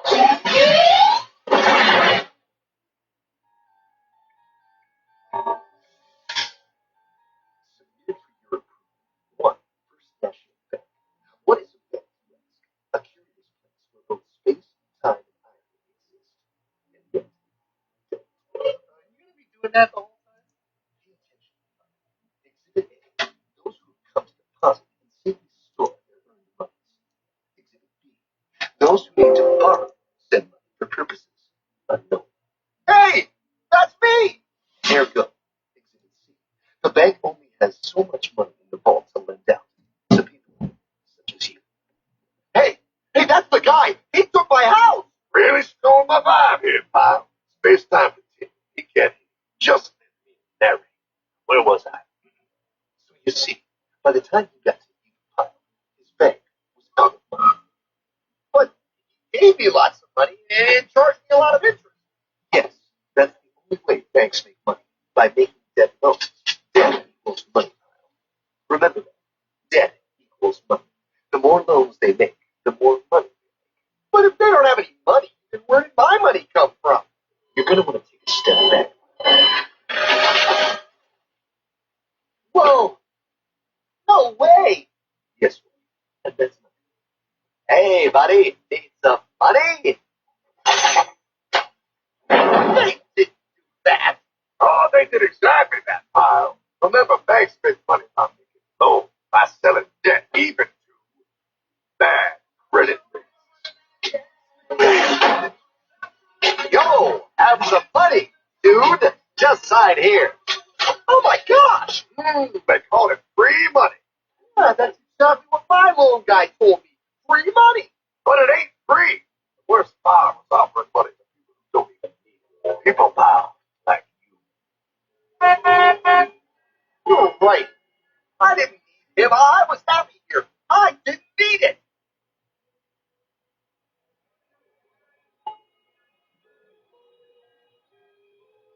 Why is he sad? He's making all that money. Thinking. Now wait for it. Bingo. See, the bankers loan to everyone in town. But to make more money, they have to loan even more. Or, how much money do they need? More. Well, what's that? Behold, a black horse riding. Credit card.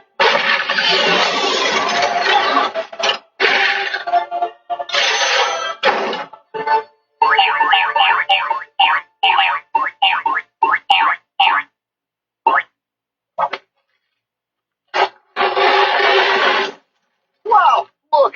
I mean, it's gonna be okay. Everything's gonna be okay. What now? Now, with all this money, you might as well party.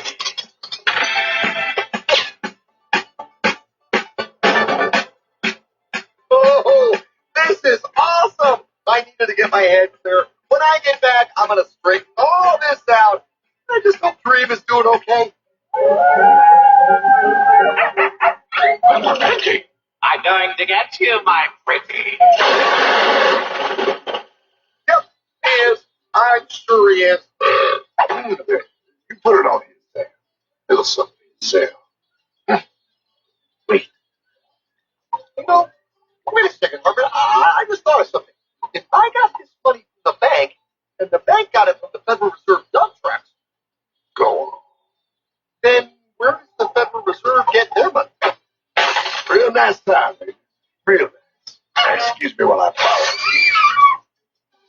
Say, Herbert, why am I wearing a burglar bikini top? Because no one is allowed inside the Fed. Not you, not me, no American citizen, no duly elected member of our Congress, not the Supreme Court, not the Supreme Court, not the Supreme Court, not the Justice Department, not the CIA, CIA, FBI, ATF, ENC, not even G.O. How come the government isn't allowed inside its own building? Government. The Fed is a private bank owned by private stockholders. Do not let the name federal fool you.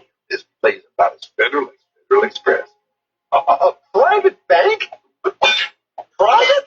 Shh. Let's keep your voice down, pal. This is even Federal Reserve. Hey, Bill here, First National. I don't know. How about Good, good. We're running a little low on money.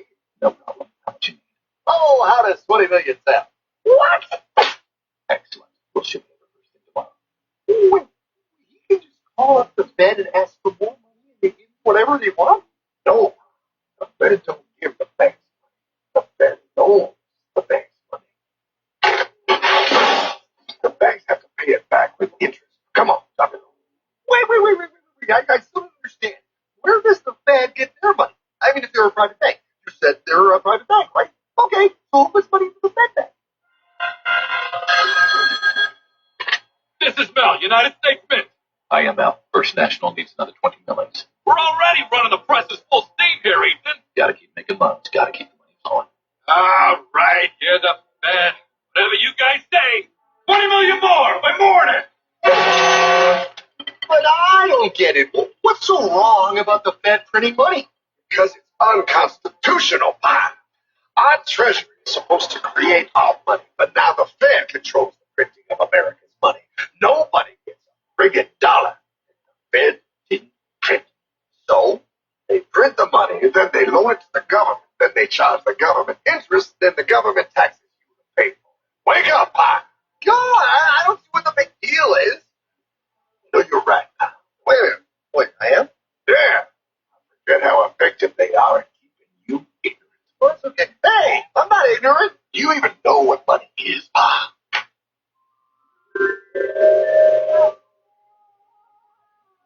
In the long, long ago, people bartered. They traded things they had for things they want. I'll treat you my raspberries for that there hot pie. I don't want your berries. Oh, sweet berries. They're not sweet. They're old, and I don't like berries. Give me that hot pie. No. As you can see, this bartering situation created some problems. Then one day, a ghost walked up and said, Now, everybody thinks gold is valuable, so why doesn't everybody trade gold for things they need? Class was gold, and now it was very easy to conduct commerce because people could trade gold for all the things they needed. Armin! Wow, look at all my gold! Hey, stop them! That's my gold! Damn, Stay there, Kyle. I've got a molded cigar. I can keep your gold safe for you for a small fee. yeah, sure, that'd be awesome. See, Pie, this is how the first bank made money. There you go, Kyle. I owe you 100 gold coins. Okay, great. Come back anytime and redeem your gold when you want it. It'll be right here in my vault.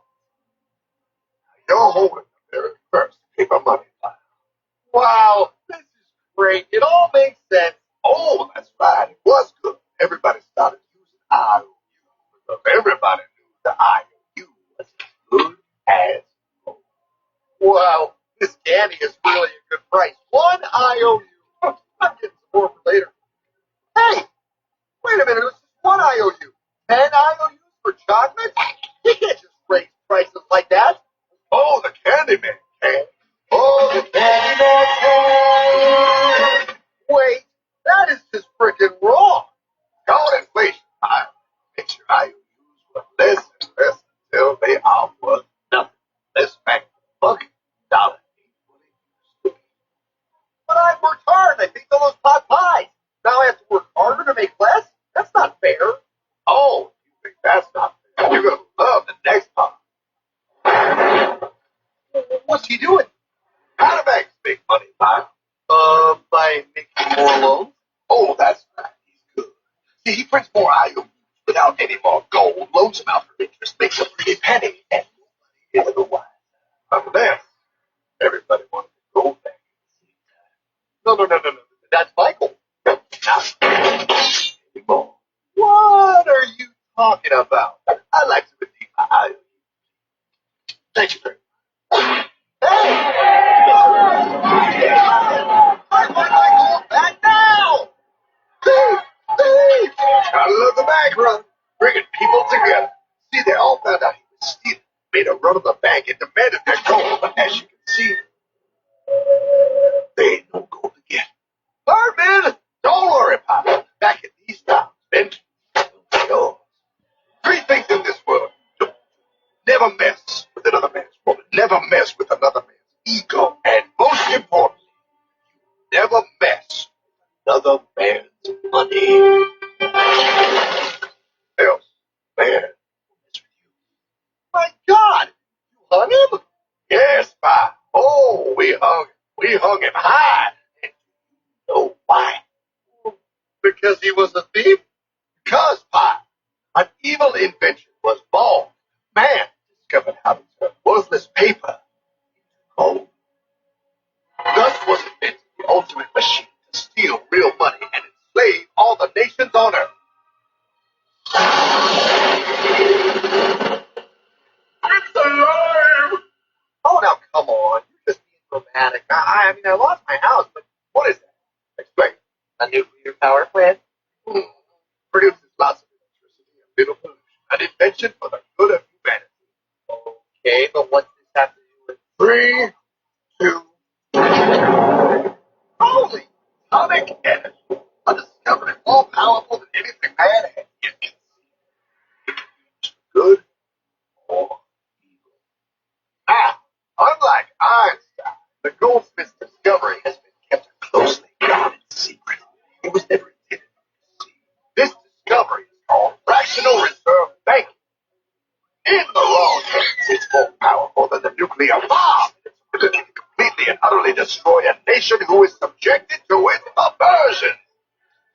No. It is time we stop this evil secret and the men behind it. You're being ridiculous.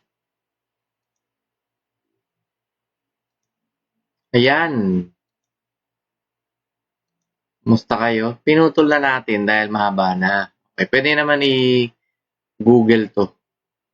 Okay, o kaya sa YouTube. Napapanood din po yan. Okay. So, basically, pinapakita lang doon na nung unang panahon talaga is gold ang ano natin, ang way of, exchange. Until eventually, itong mga bangko nga, ginawa nila, sabi nila sa mga tao na may gold, ilagay nyo na lang yung gold nyo dito, gagawin natin dyan. Bibigyan nyo kayong certificate. Kami na magtatago kasi hindi safe din sa bahay nyo, wala naman kayong involved. Yun, until na ginawa, yun nga, binibigyan nila ng certificate, tapos until na nag-pre-print na lang sila. Okay? Yun, kaya ngayon, nangyayari, maraming bangko ngayon, ang bansa, walang gold. So, nag-pre-print na lang ng pera, katulad ng Amerika. Okay? So, sa mga tao na nandyan pa, comment naman, na-realize. Parang gusto mong i-share sa napapanood mo ngayon. Okay? So, anyway, ito, galing to sa isang website. 2012 pa to eh. Kaya tignan niyo mga kaibigan, 250 billion worth in bonds. Dollars po yan ha. Nasabat. Okay? Ito po, isang bond po yan. Nasabat po yan sa Italy kung yan nagkakamali. Yan, Italian police officers posing with 3 bond boxes in their contents. So may mga bonds po yan na ganun po kamahal ang laman. Okay, so kung sinasabi nyo hindi totoo yung naparod yung video, ayan po katibayan. Real life na meron pong noong unang panahon, itong Amerika, nag-issue po siya ng mga bonds sa mga tao, nandito sa mga Asians. Ay, di ba maraming gold dito? May mga Yamashita Treasure, ganyan. Sa China, sa Japan, yan. Marami silang in-issue ng mga bonds. Sabi niya, tatago namin, itong mga, to gold nyo, itong mga bonds. Diba? Kaya problemado Amerika ngayon pag sabay-sabay nag-claim yung mga meron niyan. Diba?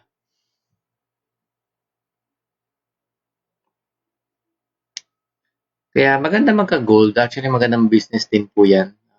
Para ako sa inyo, kung meron kayo na itatabing pera, pili po kayo. Marami naman nagbebenta ng gold sa Pilipinas. May mga minahan din dito. Diba? Yun. Form of savings din siya. Para ka rin may sarili mong lupa. So anyway, I wonder what all this means. So sa mga nandyan pa, sa tingin niyo, paano ikot nito? Kanan o pakaliwa? Comment mo naman.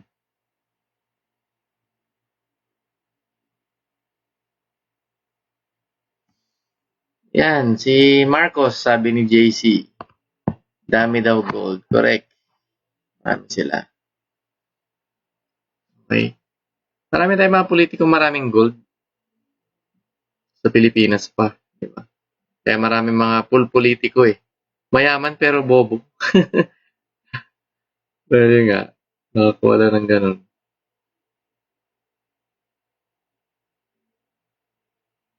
Okay. So mga friends, narinig niyo pa ba ako? Let's move. Pag-usapan naman natin ang ating school system. Okay? Meron bang social conditioning o herd mentality sa school system? Or wala? Sa tingin nyo, di ba? Nakokontrol ba tayo ng eskwelahan o eskwelahan o tayo nakokontrol sa mga natututunan natin? Okay, so ito katulad nito, di ba? Ito, depiction to ng school na yung mga taong yung mga bata talaga kinokontrol. Okay? Next, ito, tignan nyo. What did you learn today? Sit down, shut up, and obey. May natututunan ka ba dala sa school? Diba? O tinuturuan ka lang talaga sumunod? Ito, most are born geniuses and just get the genius rapidly. Education consists mainly in what we have learned, sabi ni Mark Twain. Okay? Usually yan, pumapasok, parang tayo, nung bata tayo, pumasok tayo sa isang school, tingnan mo yung picture na para tayong puno. Pagdating natin sa loob, kinabas na tayo. Okay, hinubog tayo sa gusto nila. Sabi ni DJ, dito nagsisimula social conditioning sa school. Actually, sa bahay pa lang eh. Yung mga paniniwala ng parents mo, social conditioning na yun. Yung kinakain nila, yung ugali nila, yung belief nila sa religion, sa government. Yan. Social conditioning yun. Okay? Yan, bakit ba tayo katulad yan? Ba't may mindsetting na kailangan mag-pledge ng allegiance sa flag? Okay? Naiintindihan ba natin yan nung bata tayo? Or na-mindset lang tayo, di ba? Yung mga tao, di ba? Totoo bang mahal mo yung Pilipinas? Dahil sinasabi ng teacher mo, o talaga mahal mo yung Pilipinas, di ba? So, what does school really teach children? Truth comes from authority. Okay, number 2, intelligence is the ability to remember and repeat. Accurate memory and repetition are rewarded. Non-compliance is punished. Confirm intellectually and socially. Okay? So, yan, sa school, tinuturuan tayo na kailangan basta sumunod ka pag sinabi ng teacher. Diba? Hindi, baga, para sa school, pag magaling ka mag-memorize, matalino ka na. Pero sa buhay naman, kahit magaling ka mag-memorize, kung kulang ka sa diskarte, hindi ka na mag-handle ng problema, wala ka. Okay? So, dear kids, sabi dito, today we're going to talk about democracy. Okay? Why? Because I said it. May malaging sinasabi na kailangan ng democracy. Diba? Pero sa totoo lang, may democracy nga ba? O social conditioning din na nangyayari? Diba? Parang wala nang pagbabago. Mas okay pa nga dun sa mga countries na parang katulad nila Vladimir Putin o China. Ay, mga tao disiplinado talaga dahil takot. Dito hindi, sobrang daming democracy, mga tao hindi sumusunod eh. Agree ba kayo dyan? Yan, okay. So, ayan, may maganda akong video dito about the school system na panoorin din natin. Albert Einstein once said, everybody's a genius. But if you judge a fish by its ability to climb a tree, it will live its whole life believing that it is stupid. Ladies and gentlemen of the jury, today on trial we have modern day schooling. Glad you could come. Not only does he make fish climb trees, but also makes them climb down and do a 10-mile run. Tell me, school, are you proud of the things you've done? Turning millions of people into robots, do you find that fun? Do you realize how many kids relate to that fish swimming upstream in class, never finding their gifts, thinking they are stupid, believing they are useless? Well, the time has come. No more excuses. I call school to the stand and accuse him of killing creativity, individuality, and being intellectually abusive. He's an ancient institution that has outlived his usage. So, Your Honor, this concludes my opening statement, and if I may present the evidence of my case, I will prove it. Proceed. Exhibit A. Here's a modern-day phone. Recognize it? Here's a phone from 150 years ago. Big difference, right? Stay with me. Here's a car from today. And here's a car from 150 years ago. Big difference, right? Well, get this. Here's a classroom of today. And here's a class we used 150 years ago. Now, ain't that a shame? In literally more than a century, nothing has changed. Yet you claim to prepare students for the future?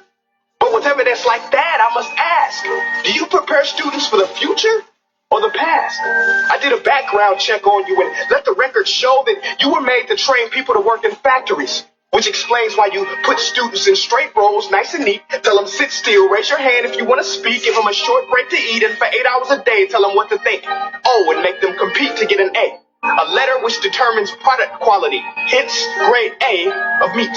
I get it. Back then, times were different. We all have a past. I myself am no Gandhi. But today, we don't need to make robots zombies. The world has progressed. And now we need people who think creatively, innovatively, critically, independently, with the ability to connect. See, every scientist will tell you that no two brains are the same. And every parent with 2 or more children will confirm that claim. So please explain why you treat students like cookie-cutter frames or snapback hats, giving them this one-size-fits-all crap. Watch your language. Sorry, Your Honor. But if a doctor prescribed the exact same medicine to all of his patients, the results would be tragic. So many people would get sick, yet when it comes to school, this is exactly what happens, this educational malpractice, where one teacher stands in front of 20 kids, each one having different strengths, different needs, different gifts, different dreams, and you teach the same thing the same way? That's horrific. Ladies and gentlemen, the defendant should not be acquitted. This may be one of the worst criminal offenses ever to be committed. And let's mention the way you treat your employees. Objection. Overruled. I want to hear this. It's a shame. I mean, teachers have the most important job on the planet, yet they're underpaid. No wonder so many students are short-changed. Let's be honest. Teachers should earn just as much as doctors because a doctor can do heart surgery and save the life of a kid, but a great teacher can reach the heart of that kid and allow him to truly live. See, teachers are heroes that often get blamed, but they're not the problem. They work in a system without many options or rights. Curriculums are created by policymakers, most of which have never taught a day in their life. Just obsessed with standardized tests. They think bubbling in a multiple choice question will determine success. That's outlandish. In fact, these tests are too cruel to be used and should be abandoned, but don't take my word for it. Take Frederick J. Kelly, the man who invented standardized testing, who said, and I quote, "These tests are too cruel to be used and should be abandoned." Ladies and gentlemen of the jury, if we continue down this road, the results will be lethal. I don't have much faith in school, but I do have faith in people. And if we can customize healthcare, cars, and Facebook pages, then it is our duty to do the same for education, to upgrade it, change it, do away with school spirit, because that's useless. Unless we're working to bring the spirit out of each and every student, that should be our task. No more Common Core. Instead, let's reach the core of every heart in every class. Sure, math is important, but no more than art or dance. Let's give every gift an equal chance. I know this sounds like a dream, but countries like Finland are doing impressive things. They have shorter school days. Teachers make a decent wage. Homework is non-existent, and they focus on collaboration instead of competition. But here's the kicker, boys and girls. Their educational system outperforms every other country in the world. Other places like Singapore are succeeding rapidly. Schools like Montessori, programs like Khan Academy, there is no single solution. But let's get moving, because while students may be 20% of our population, they are 100% of our future. So let's attend to their dreams, and there's no telling what we can achieve. This is a world in which I believe, a world where fish are no longer forced to climb trees. I'll rest my case.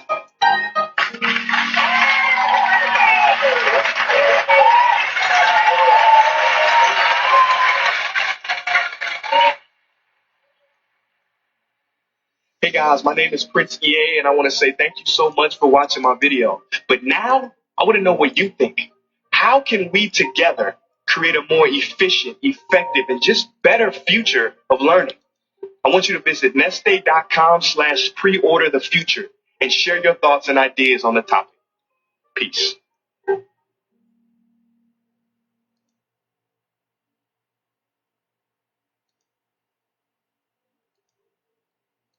Okay guys, ano natutunan mo dun sa video? 'Di ba? Comment naman. So 'di ba dun sa video nakita mo na nga, 'di ba? Yung phone nagbago, yung mga sasakyan nagbago.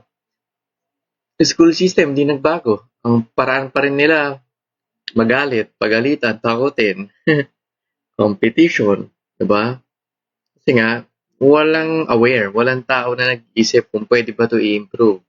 Okay? Kaya ayun, nananatiling parang huli pa rin ang Pilipinas most of the time sa pagdating sa children development or sa education. Okay? Hindi lang Pilipinas, actually maraming parts din ng mundo. Okay? Yan, maraming mga bata, hinuhubog sila kung anong gusto ng parents nila. Kung anong gusto ng religion, kung anong gusto ng school. Okay? And hindi nila most of the time na-express talagang sarili nila. Kaya kawawa mga bata, di ba? So yan, I wonder what all this means. So, are you guys learning? Di ba? Sa mga online, paparamdam naman kayo. Sabi ni Joven Gadi, school teaches us not to think for ourselves but to follow. Tama, di ba? Naalala ko dati si Elon Musk, in-interview siya, hindi niya daw, dahil na-bad trip siya sa school system, gumawa siya ng sariling eskwelahan, doon niya nilagay anak niya. So doon sa school, number 1 daw tinuturo is paano mag-solve ng problem ang mga bata. Kasi ayun daw po yung, kaya daw maraming bata ngayon, kaya maraming adult ngayon na soft. Ibig sabihin ng soft picon, maraming mga adult ngayon na pag may problema nadidepress, nagbibigti, umiinom or what. Kasi nga, nung bata, hindi naman talaga tayo naturuan paano mag-solve ng problem. Iba tinuruan lang tayo mag-memorize. Sagutin mo yung mga sagot. Okay? Mga essential yan eh. Alam ko, marami sa inyo nakaka-relate na pagdating sa problema, hindi kaya nahihirapan, di ba? Kasi yun, hindi naman tinuro sa school. O kaya, parents natin, hindi naman tayo tinuturuan paano mag-solve. Madalas, inaako na nila yung problema.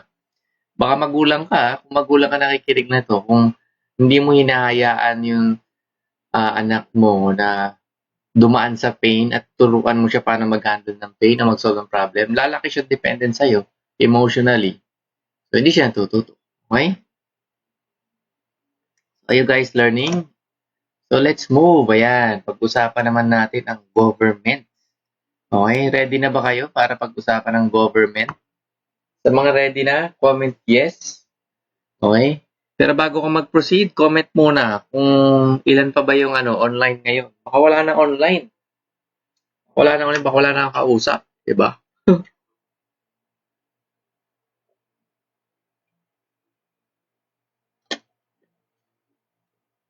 Comment muna sa mga online ngayon. Okay? Kasi baka wala na kausap. Di tigil na natin sa susunod. As of now, nasa 178 slide na tayo. Meron ba tayong 700 slides left? Huh. So, sabi dito, di ba? Presidents are selected, not elected. Okay? Naniniwala ba kayo dyan na diba, pag mamayaman talaga ini-elect? Okay? Sabi ni Penguin, nothing just happens in politics. If something happens, you can be sure it was planned. Okay? Politics, social media, ganun din. Maraming politiko gagamit na ng social media. Para sumikat din sila. Of course, syempre, para maraming following. Okay? Yung mga iba siguro maraming kalokohan ayaw gumamit ng social media kasi mahuhuli sila. Someone asked me the other day if I believe in conspiracies. Well, sure, here's one. It is called the political system. It is nothing if not a giant conspiracy to rob, trick, and subjugate the population. Okay, how to spread democracy. Now that we've destroyed your country, you can pay us to rebuild it. We accept natural resources like oil as payment. Katulad ngayon, di ba, marami ekonomiya bumabaksak and tumutulong yung China. Ano ba maging collateral nun, di ba? Next, your government spend billions of your money buying equipment for police and soldiers to beat the poor when there aren't enough jobs instead of just spending it on job creation in the first place. Opinion ko naman dito, di ba? Ngayon na nararamdaman ng gobyerno sa buong mundo na dahil sa sobrang dami nila na gasto sa military, napabayaan nila yung pinaka-importante, which is yung health. Yung healthcare system. Kaya ngayon, di ba, punong-puno mga ospital at marami nahihirapan makarecover. Imagine mo kung talaga yung pera na billion-billion na nilalagay sa military. Bawasan nila, tapos ilagay naman nila iba sa health, di ba? Health education, health awareness, tapos improve lalo yung mga hospitals natin. Hindi makatulong palalo, di ba? I want you to stop being afraid of other Americans, of other religions, of other classes, of other nations, of speaking out. Your Americans act like it. Okay. Ito, magandang picture din. We were told we were fighting terrorists. The real terrorist was me, and the real terrorism is this occupation. Yan, laging pinipreach ng democracy. Papansin ko nga, di ba? Pero, di ba? Sobrang democracy, na-apply ba talaga? Okay? Kung nga sa mga communist countries, papansinin mo, diba, North Korea, tahimik. Although wala nga lang silang freedom, pero doon tahimik. Diba? So yan, katulad nito, tingnan mo itong picture ng tangke. Kala mo ba yung mga tangke na yan, saan sila kukuha ng pera? Siyempre, sponsored sila ng mga major corporations, yung mga military. Okay? Ito, maganda sabi ni George Carlin. You know what they want? They want obedient workers. Obedient workers. People who are just smart enough to run the machines and do the paperwork. Okay? May video po yan ito. Panoorin natin. There's a reason. There's a reason for this. There's a reason education sucks. There's the same reason that will never, ever, ever be fixed. Never going to get any better. Don't look for it. Be happy with what you got. Because the owners of this country don't want that. I'm talking about the real owners now. The real owners, the big wealthy businesses that control things and make all the important decisions. Forget the politicians. Politicians are put there to give you the idea that you have freedom of choice. You don't. You have no choice. You have owners. They own you. They own everything. They own all the important land. They own and control the corporations. They've long since bought and paid for the Senate, the Congress, the state houses, the city halls. They got the judges in their back pockets. And they own all the big media companies, so they control just about all of the news and information you get to hear. They got you by the balls. They spend billions of dollars every year lobbying to get what they want. Well, we know what they want. They want more for themselves and less for everybody else. But I'll tell you what they don't want. They don't want a population of citizens capable of critical thinking. They don't want well-informed, well-educated people capable of critical thinking. They're not interested in that. That doesn't help them. That's against their interest. Right. They don't want people who are smart enough to sit around the kitchen table and figure out how badly they're getting fucked by a system that threw them overboard 30 fucking years ago.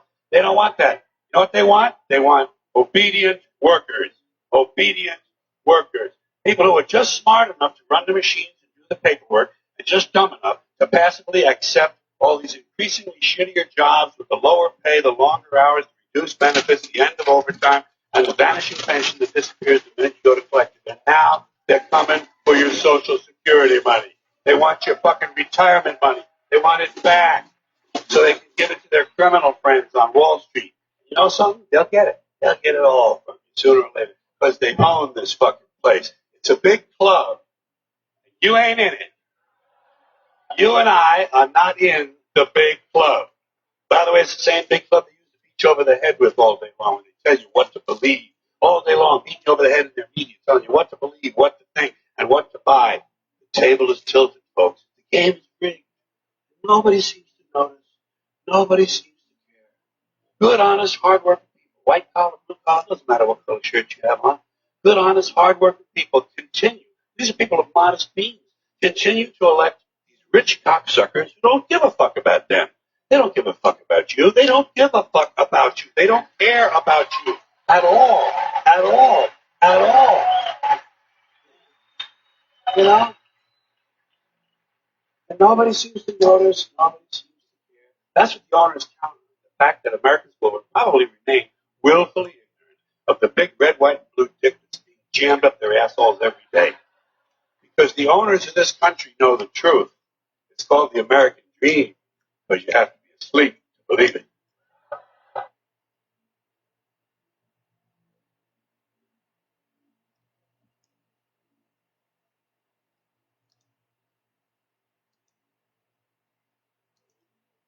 Yan.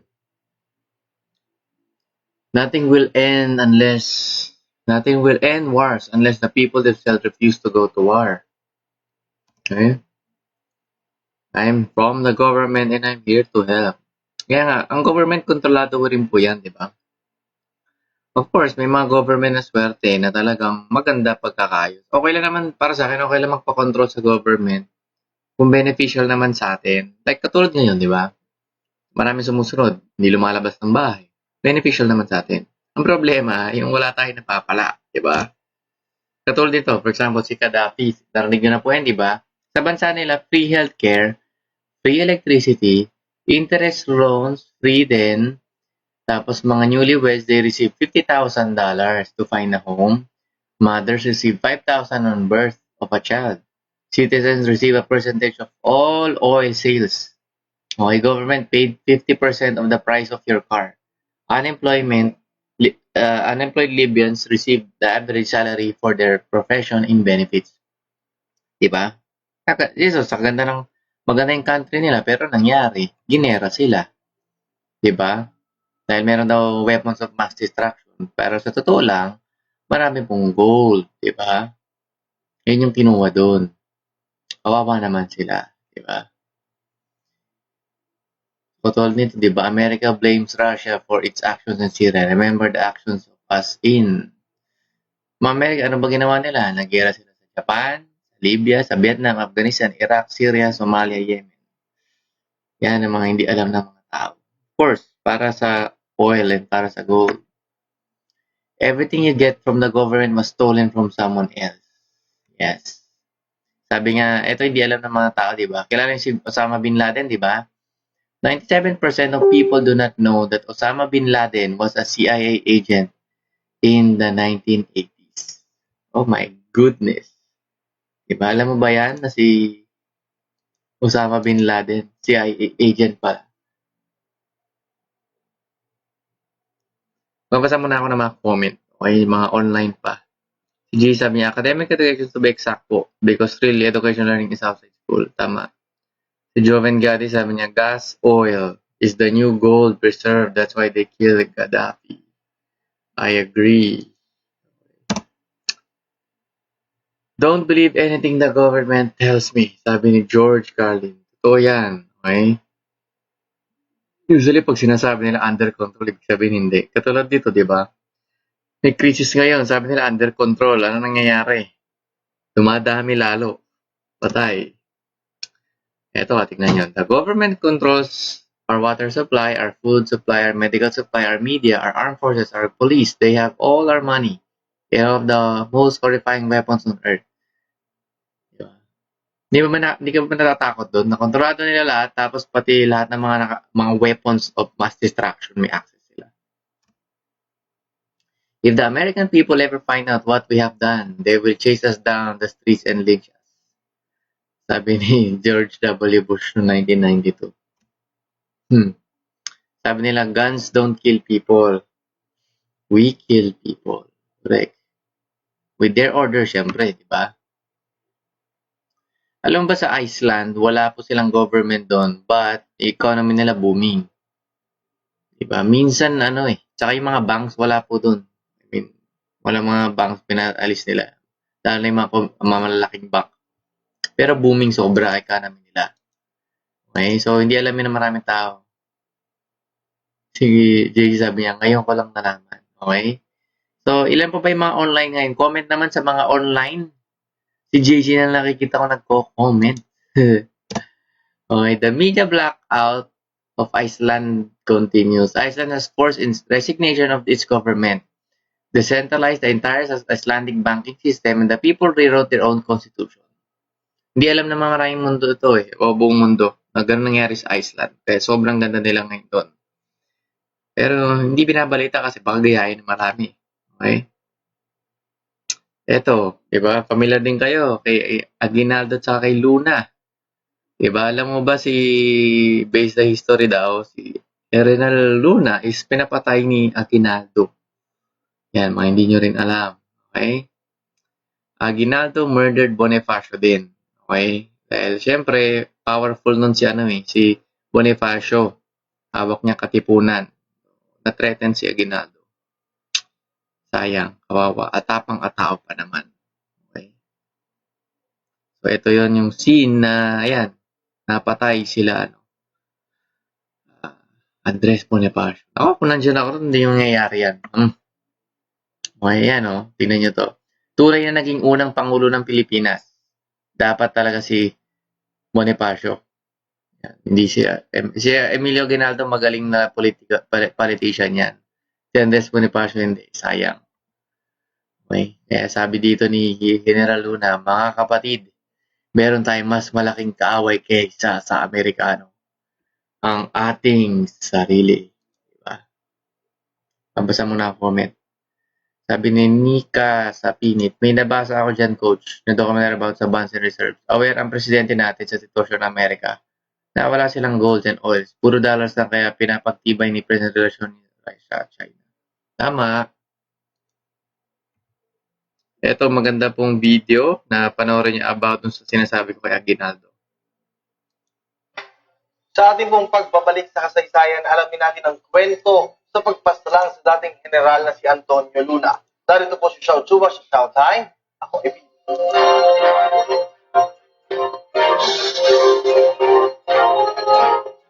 Makasaysayang araw po. It's Showtime! 148 years ago, isinilang si Antonio Luna, ang punong general ng Himagsikang Pilipino, October 29, 1866. Dahil sa kanyang temper Marami naging kaaway si Antonio, tulad ni Kapitan Pedro Hanolino ng Batalyong Kawi, personal na mga gwardya ng Pangulong General Emilio Aguinaldo, na hindi siya sinipot sa isang labanan. Nang hindi naparusahan ni General Aguinaldo ang kapitan, asang talo si Luna. Mahilig si Antonio Luna rin na manampal ng mga kawan na walang disiplina o pasaway, maging ang mga kasama niya sa gabinete na hindi niya makasundo tulad ni Felipe Buencamin.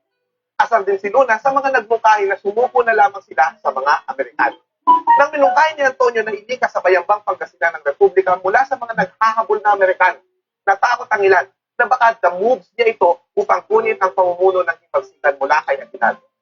Nagbalak ang kanyang mga kaaway. Ayon kay Vivencio Jose, biographer ni Antonio, nakipagpulong si Aguinaldo noong May 27 sa mga kabig ni Pedro Paterno at Buencamino sa mismong kumbento ng Cabanatuan. Hindi natin alam ang pinag-usapan nila, ngunit pumosisyon ang mga tapat kay Aguinaldo sa iba't ibang bayan upang anggusin ang mga tao ni Luna at siya mismo sakaling makaligtas. Nakatanggap ng mensahe si Luna, firmado raw ni General Aguinaldo, pinapapunta siya sa kumbento ng Cabanatuan upang mamuno na sa gabinete. Bilang masunuring kawal, nagtiwala siya at tumungo doon, June 5, 1899. Pagdating doon, nagulat siya nang makita si Kapitan Hanolino. Sinabi niya dito, "Di ba't ikaw ang kawal na dinisamahan ko dahil sa iyong kahuwagan? Ang lakas ng loob mong harapin ako. Sino ang nagpabalik sa iyo?" Nang sabihin ni Hanolino na ang mga nasa taas, daling-daling umakyat ng hagdan si Luna. Si Buencamino ang kanyang naabutan. Umalis na raw si Aguinaldo at hindi na siya kakausapin. "Nag-aksaya lang tayo ng oras sa pagpunta ko dito," kanyang sinabi. Nagsigawan na sila ni Buencamino. Bigla na lamang may narinig na putok si Luna, kaya nanawag siya sa bahay at nang makita sa likod ng hagdan si Kapitan Hanolino, kanyang sinabi, "Sino ang nagpaputok? Ngayon mas kumbinsido ako na hindi kayo marunong humawak ng baril." Bigla na lamang siyang tinaga ni Hanolino. Sinundan na siya ng kanyang mga tauhan sa pagbaril at pagsaksak sa general. Nagtangka si Colonel Francisco Paco Roman na iligtas ang kanyang bossing, ngunit binaril din siya hanggang mamatay. Nakalakad pa si Luna patungo sa plaza, nagpaputok, ngunit nang hina na, kanyang sinabi, "Mga duwag, mga mamamatay tao." Nakasarado ang kamao na tila nakikibaka sa mga taksi. Pinatumba ng sunod-sunod na putok at namatay ang isa sa pinakamatapang na general ng himagsikan. Napaulat na dumungaw sa bintana ang isang matandang babae at tinanong, "Nagalaw ka ba yan?" Siya raw ang ina ni Aguinaldo na si Trinidad. Ayon kay Aguinaldo, wala siyang kinalaman sa pangyayari. Ang tanging pagkukulang niya ay hindi niya naparusahan ang mga bintana. Ano man, hindi ba't hanggang ngayon marami ang mga krimen ang hindi na pagbabayaran dahil may kabig sa kapangyarihan ang mga taong ito? Ang tawag dito ay impunity. Mayroon na rin pala dito noon. Ako po si South Chua, para sa telebisyon ng bayan. And that is what's up. O, di ba? Nakita niyo yan. About General Luna. Si Jay sabi niya, tama si Andres Bonifacio dapat ang unang presidente. Yes. Okay, tignan niyo ba ito? Ito sa World Trade Center. Imagine, di ba, ang pagkakaalam nyo, may na-crash na airplane doon, pero hindi. Tignan niyo ito, may bomba na sumabog sa loob. Diba? Ito. Pansinin niyo mabuti itong video na to. World Trade Center. Take a look at this rare, super slow motion video of Flight 175 that hit the South World Trade Center tower on 9/11 in 2001. Take a really close look because there are two impossibilities I'm going to show you here. This video was allegedly shot by Michael Perzacani, a diamond merchant based in Los Angeles, California. The first impossibility is a real airplane couldn't have sliced through a building with a steel facade with reinforced concrete flooring and 47 steel support beams that jet's wing can't slice through a steel building like a hot knife through butter. But that's the story the news media wants us to believe, and most people are still believing this hoax. But the second impossibility is in plain sight. In fact, I can't believe it took me over 12 years to see. Let me show you a still of this video. I've highlighted a building that's clearly behind the South World Trade Center tower. Yet when we pay close attention to the video, Flight 175's wing should appear in front of the building, not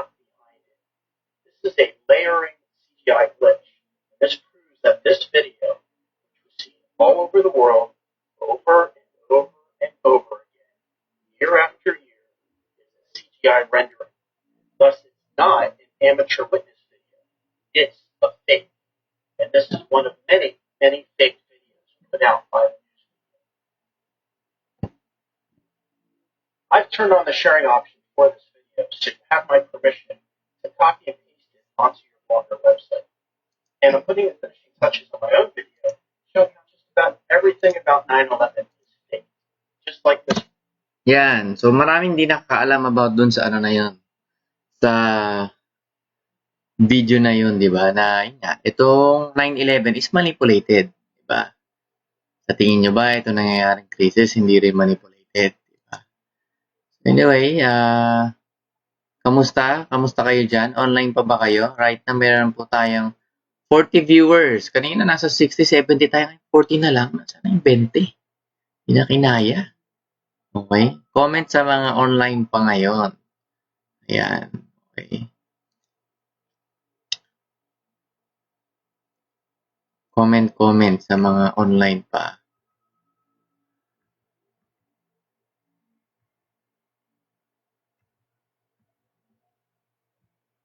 Diba? Mula na elektong presidente na to, diba? Yung mga oligarchs na nahimik na. Okay? And, katulad niyan, yung issue na ito, diba? Medyo, ano rin to malalim na issue. Pero alam ko, narinig yan. Okay. Let's move, diba? It's a people power on the birth of oligarchy in the Philippines. Yan po nag-start yun na yan, dyan, yung mga tao daw na oligarch in power, di ba? Na sila naupo nun. Nandyan po ako nun, no? Tignan nyo. Nakikita nyo ba nasan ako? Ayan. Kaya alam ko yung mga time na yan, yung mga pangyayari. Okay. Ito po mga hidden truths the media not telling us about Ninoy plus the people power. Panoorin po natin.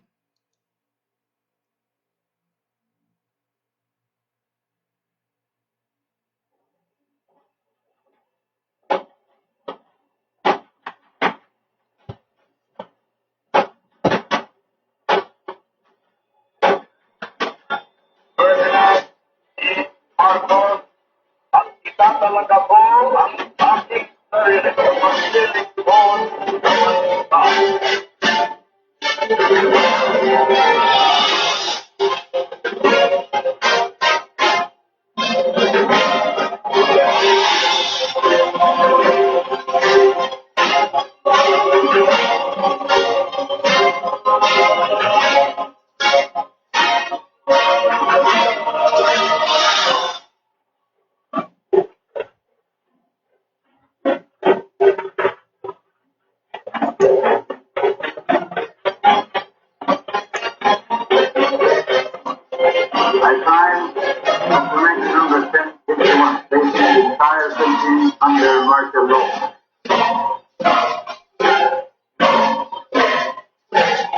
The Marcus declared martial law in 1973.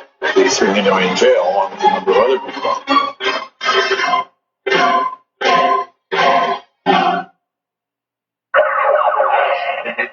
Your father asked this, sabi, Brad, bakit mo naman ako pinukulong? Bakit mo naman ako linagay sa Fort Bonifacio? Ang tanong naman ng tatay ko sa'yo, Brad, kung ikaw nasa posisyon ko, hindi mo ba gagawin? Yung nagtawanan silang dalawa.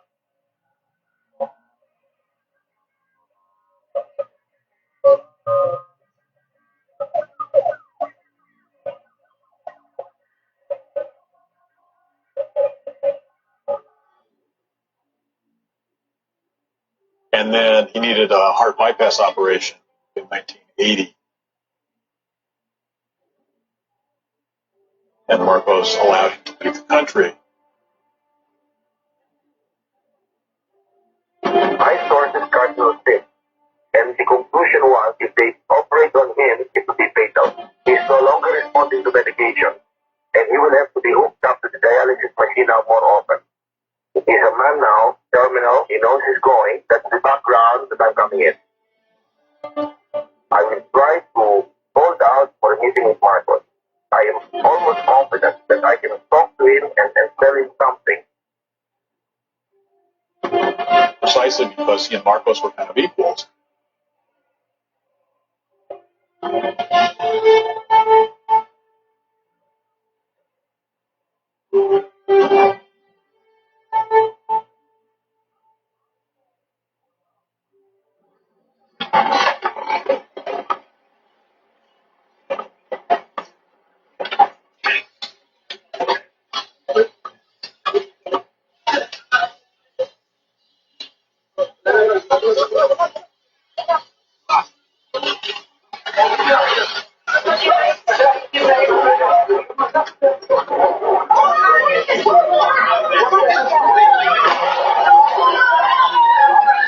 These two guys are stationed to knock me out of the airport, and they will try them for murder. They'll convict them, but they have assurances.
Sa akin, ang boses ni Cardinal Sin parang boses ng Diyos.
The propaganda that was so rife in 1986 has been proven to be propaganda and nothing else. 25 years on, and people power has taken on a bittersweet flavor for many Filipinos who feel not much has changed since they first reclaimed democracy.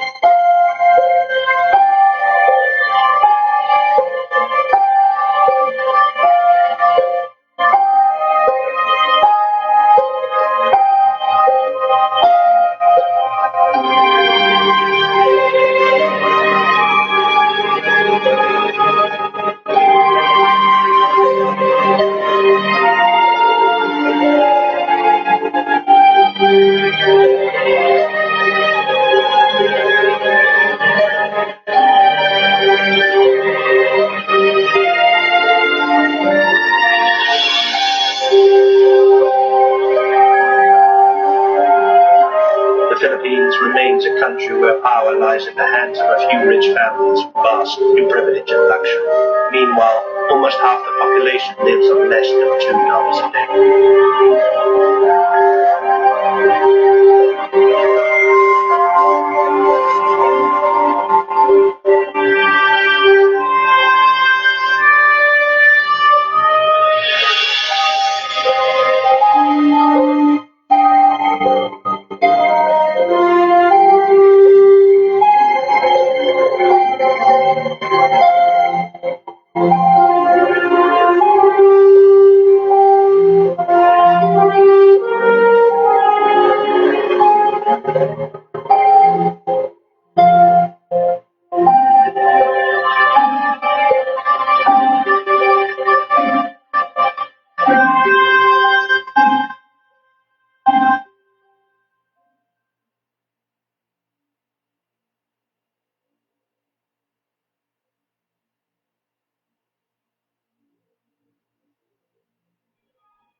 Alright, mga friends, kamusta kayo dyan? Napanood nyo ba yon? Anong mako-comment mo doon sa napanood mo? Okay? May natutunan ka ba? Huh. Okay? Yan. May natutunan ba kayo doon sa inyong mga napanood?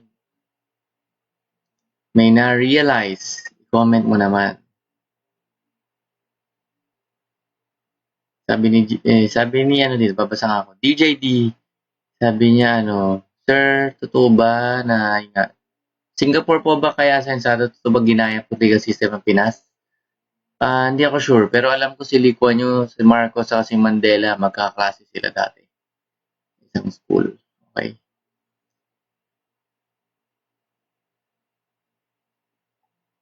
Ayan. Right. So, let's move. Ito, alam nyo ba na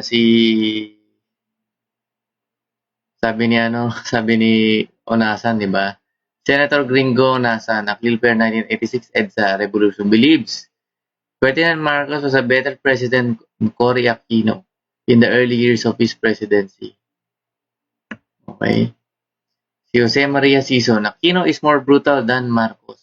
What? Okay? Shocking. The Ding Cuanco is the real killer of Ninoy Aquino, not Marcos. Okay. Why didn't Cory Pinoy do anything to solve the assassination of Ninoy Aquino? Okay? Isa sa mga kailangan niyong pag-isipan.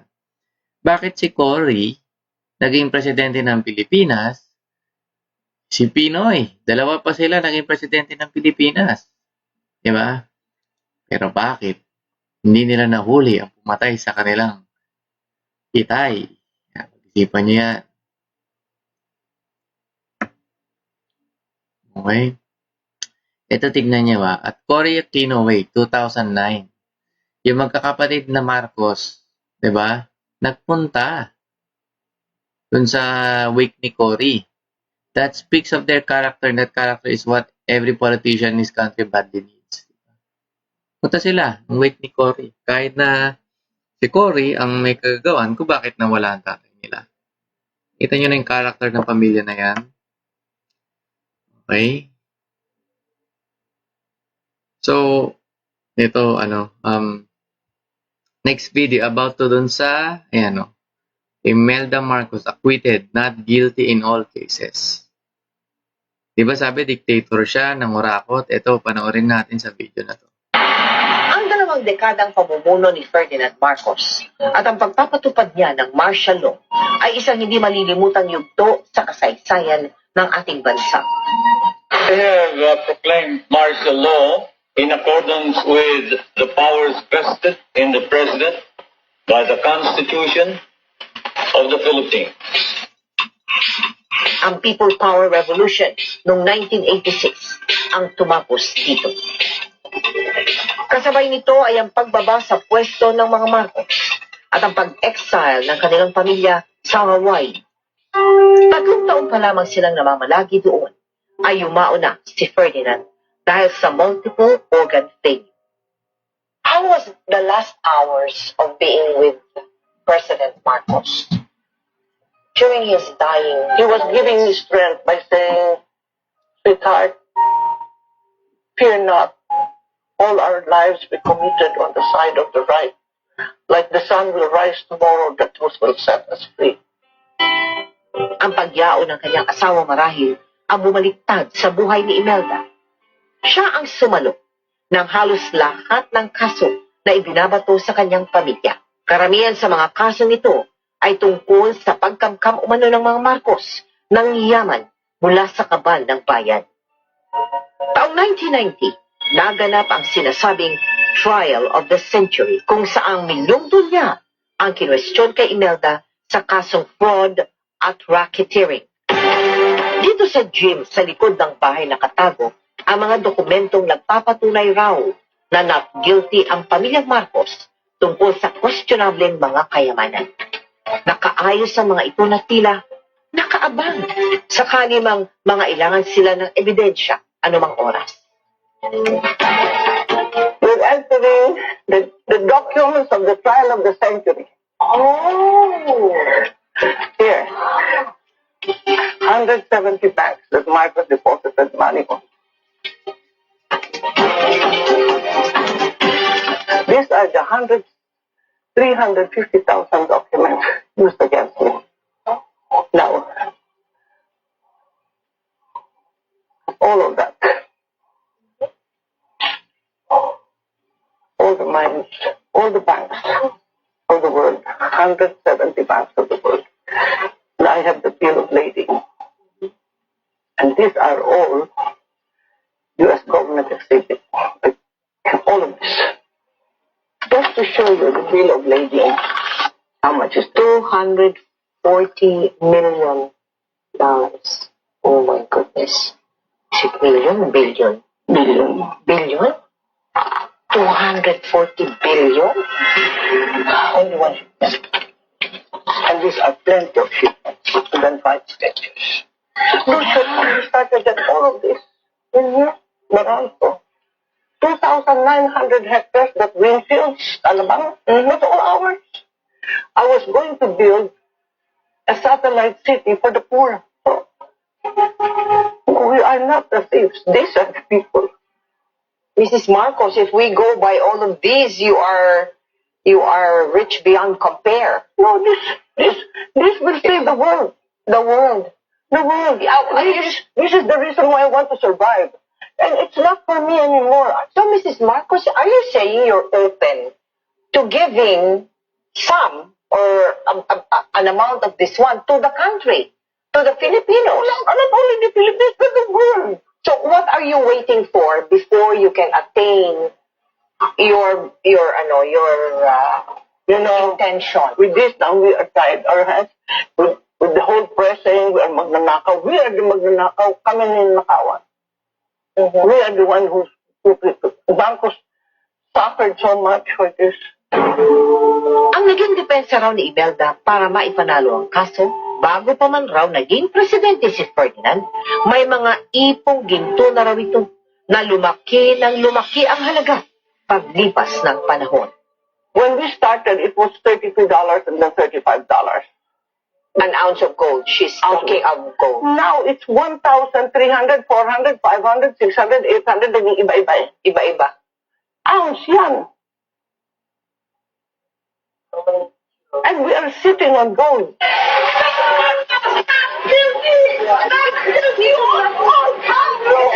You know, I won my case in New York on my 60th birthday. I know, I was there. I covered you. And then you had a small party in that small Filipino pub. Yeah. You know, after the court, everybody went to that small Filipino pub. Punong-puno ng tao. Hindi ka makahinga. Kasi chest to chest na ang dami ng tao dun sa... Nagkaroon ako ng I remember. Imagine, alone, widowed, orphan, first lady of a third country, winning the case of the century. Without a penny, I did not have one piece of document or one witness. I could not afford any of them. Pero naghanda na ba kayo at that time, ma'am? May pinaghandaan na ho ba kayo? Na kung sakasakali, ay ako hindi makonvict ako, were there already, I am resigned to whatever the Lord has planned for me. Anyway, I have always followed whatever they say about the good, the true, and the beautiful, and that is God being that is God made real. So I followed that path, and if you're in that path, you're in the path of God and the truth.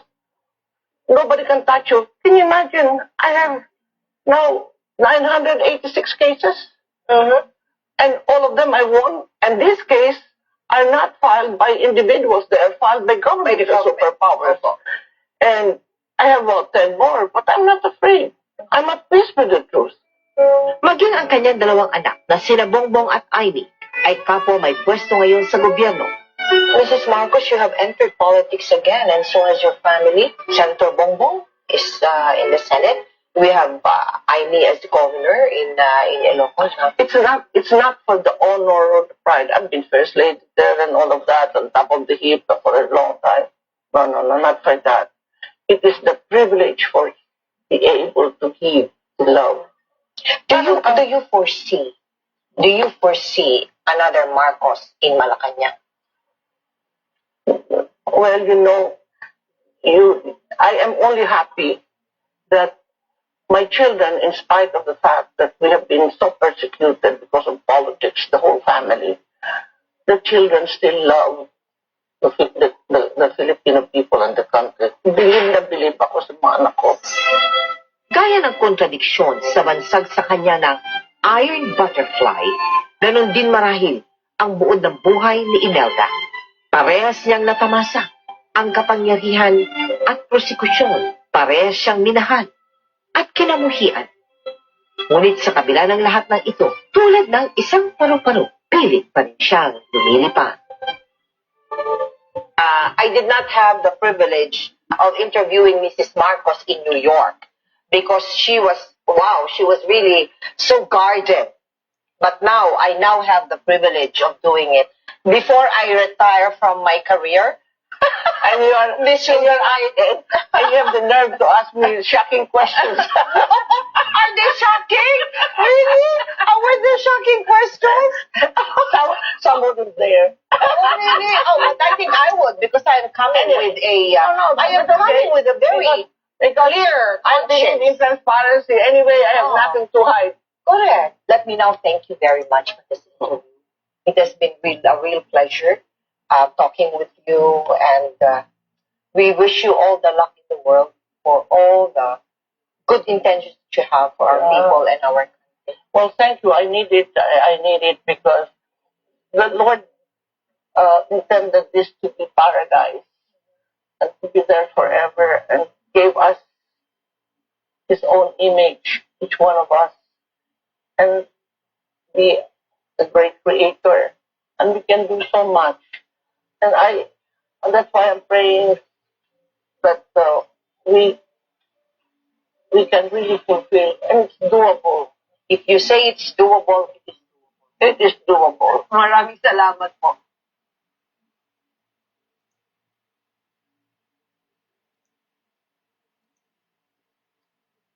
So yun, nakita nyo na hindi pala nangurakot. Acquitted. Okay? Magbabasa muna ako mga comment.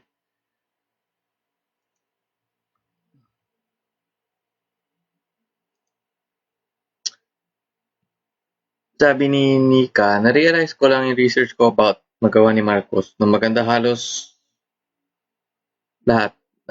Naabandona nung pumalit si Cory. Most likely sa military mga warships, inabandona kaya kung makabuli ang China, ganun na lang. Si Jom, sabi niya, may involvement po ba ang US dito, sir, sa Marcos? Oo naman.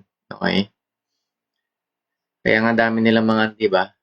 May subig sila dito, lagi silang Saan dito lagi yung mga presyo sa Amerika? Anong pinalis nga ni Duterte, di ba? Si JC, sabi niya, political sacrifice kasi ang nangyari dyan. Kuha ko kasi mortal kalaban. Alam ko, sila may-ari ng si Lisa, sabi niya, Philippines is the land of Opir, sabi ni Cesar Madrigal. Naparot ko na rin ito pero wala naman kasing ebidensya, puro mga salita lang. So just like sa ancient Egypt, di ba? Doon makikita mo may ebidensya, may pyramid. Di ba? So, Giancarlo, here we go again. Back to gold. si Ronel, sabi niya, bahay nila Marcos, puro gold. Tama. Okay, ayan. So, sa last will testament daw ni Marcos, yun din daw is, ito for example, a lot, basahin ko written sa testament niya na yun nga, marami siya mga makuha mga gold sa buhay niya at yun. Diba? Katulad nito, certificate of investment. Meron siyang 26 billion yata to trillion sa HSBC. Okay? And this is the secret history of Marcos' wealth. Okay? Ito yung last testament niya. Makikita niyo rin sa Google to eh. Okay? Ito naman si Karen Hudes, World Bank whistleblower. Sinabi niya nga, yung almost pinakamaraming gold nandito sa Pilipinas. Okay? Ayan. Ito naman, ba to? Ito yung nagsasalita yung, yan, si Karen Hudes. Sinasabi niya lang, from World Bank siya, na nandito nga talaga yung gold sa Pilipinas. Okay?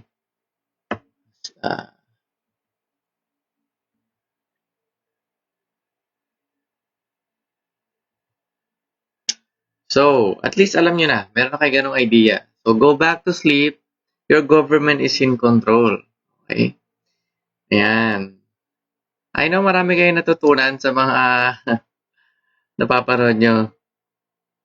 Okay? And ako po, hindi ko sinasama tama ako. Hindi ko sinasabi na tama ako. Hindi ko rin sinasabi mali yung mga nagsasabi kontra about sa information ito. Ang sasabi ko lang, nag-share ako information.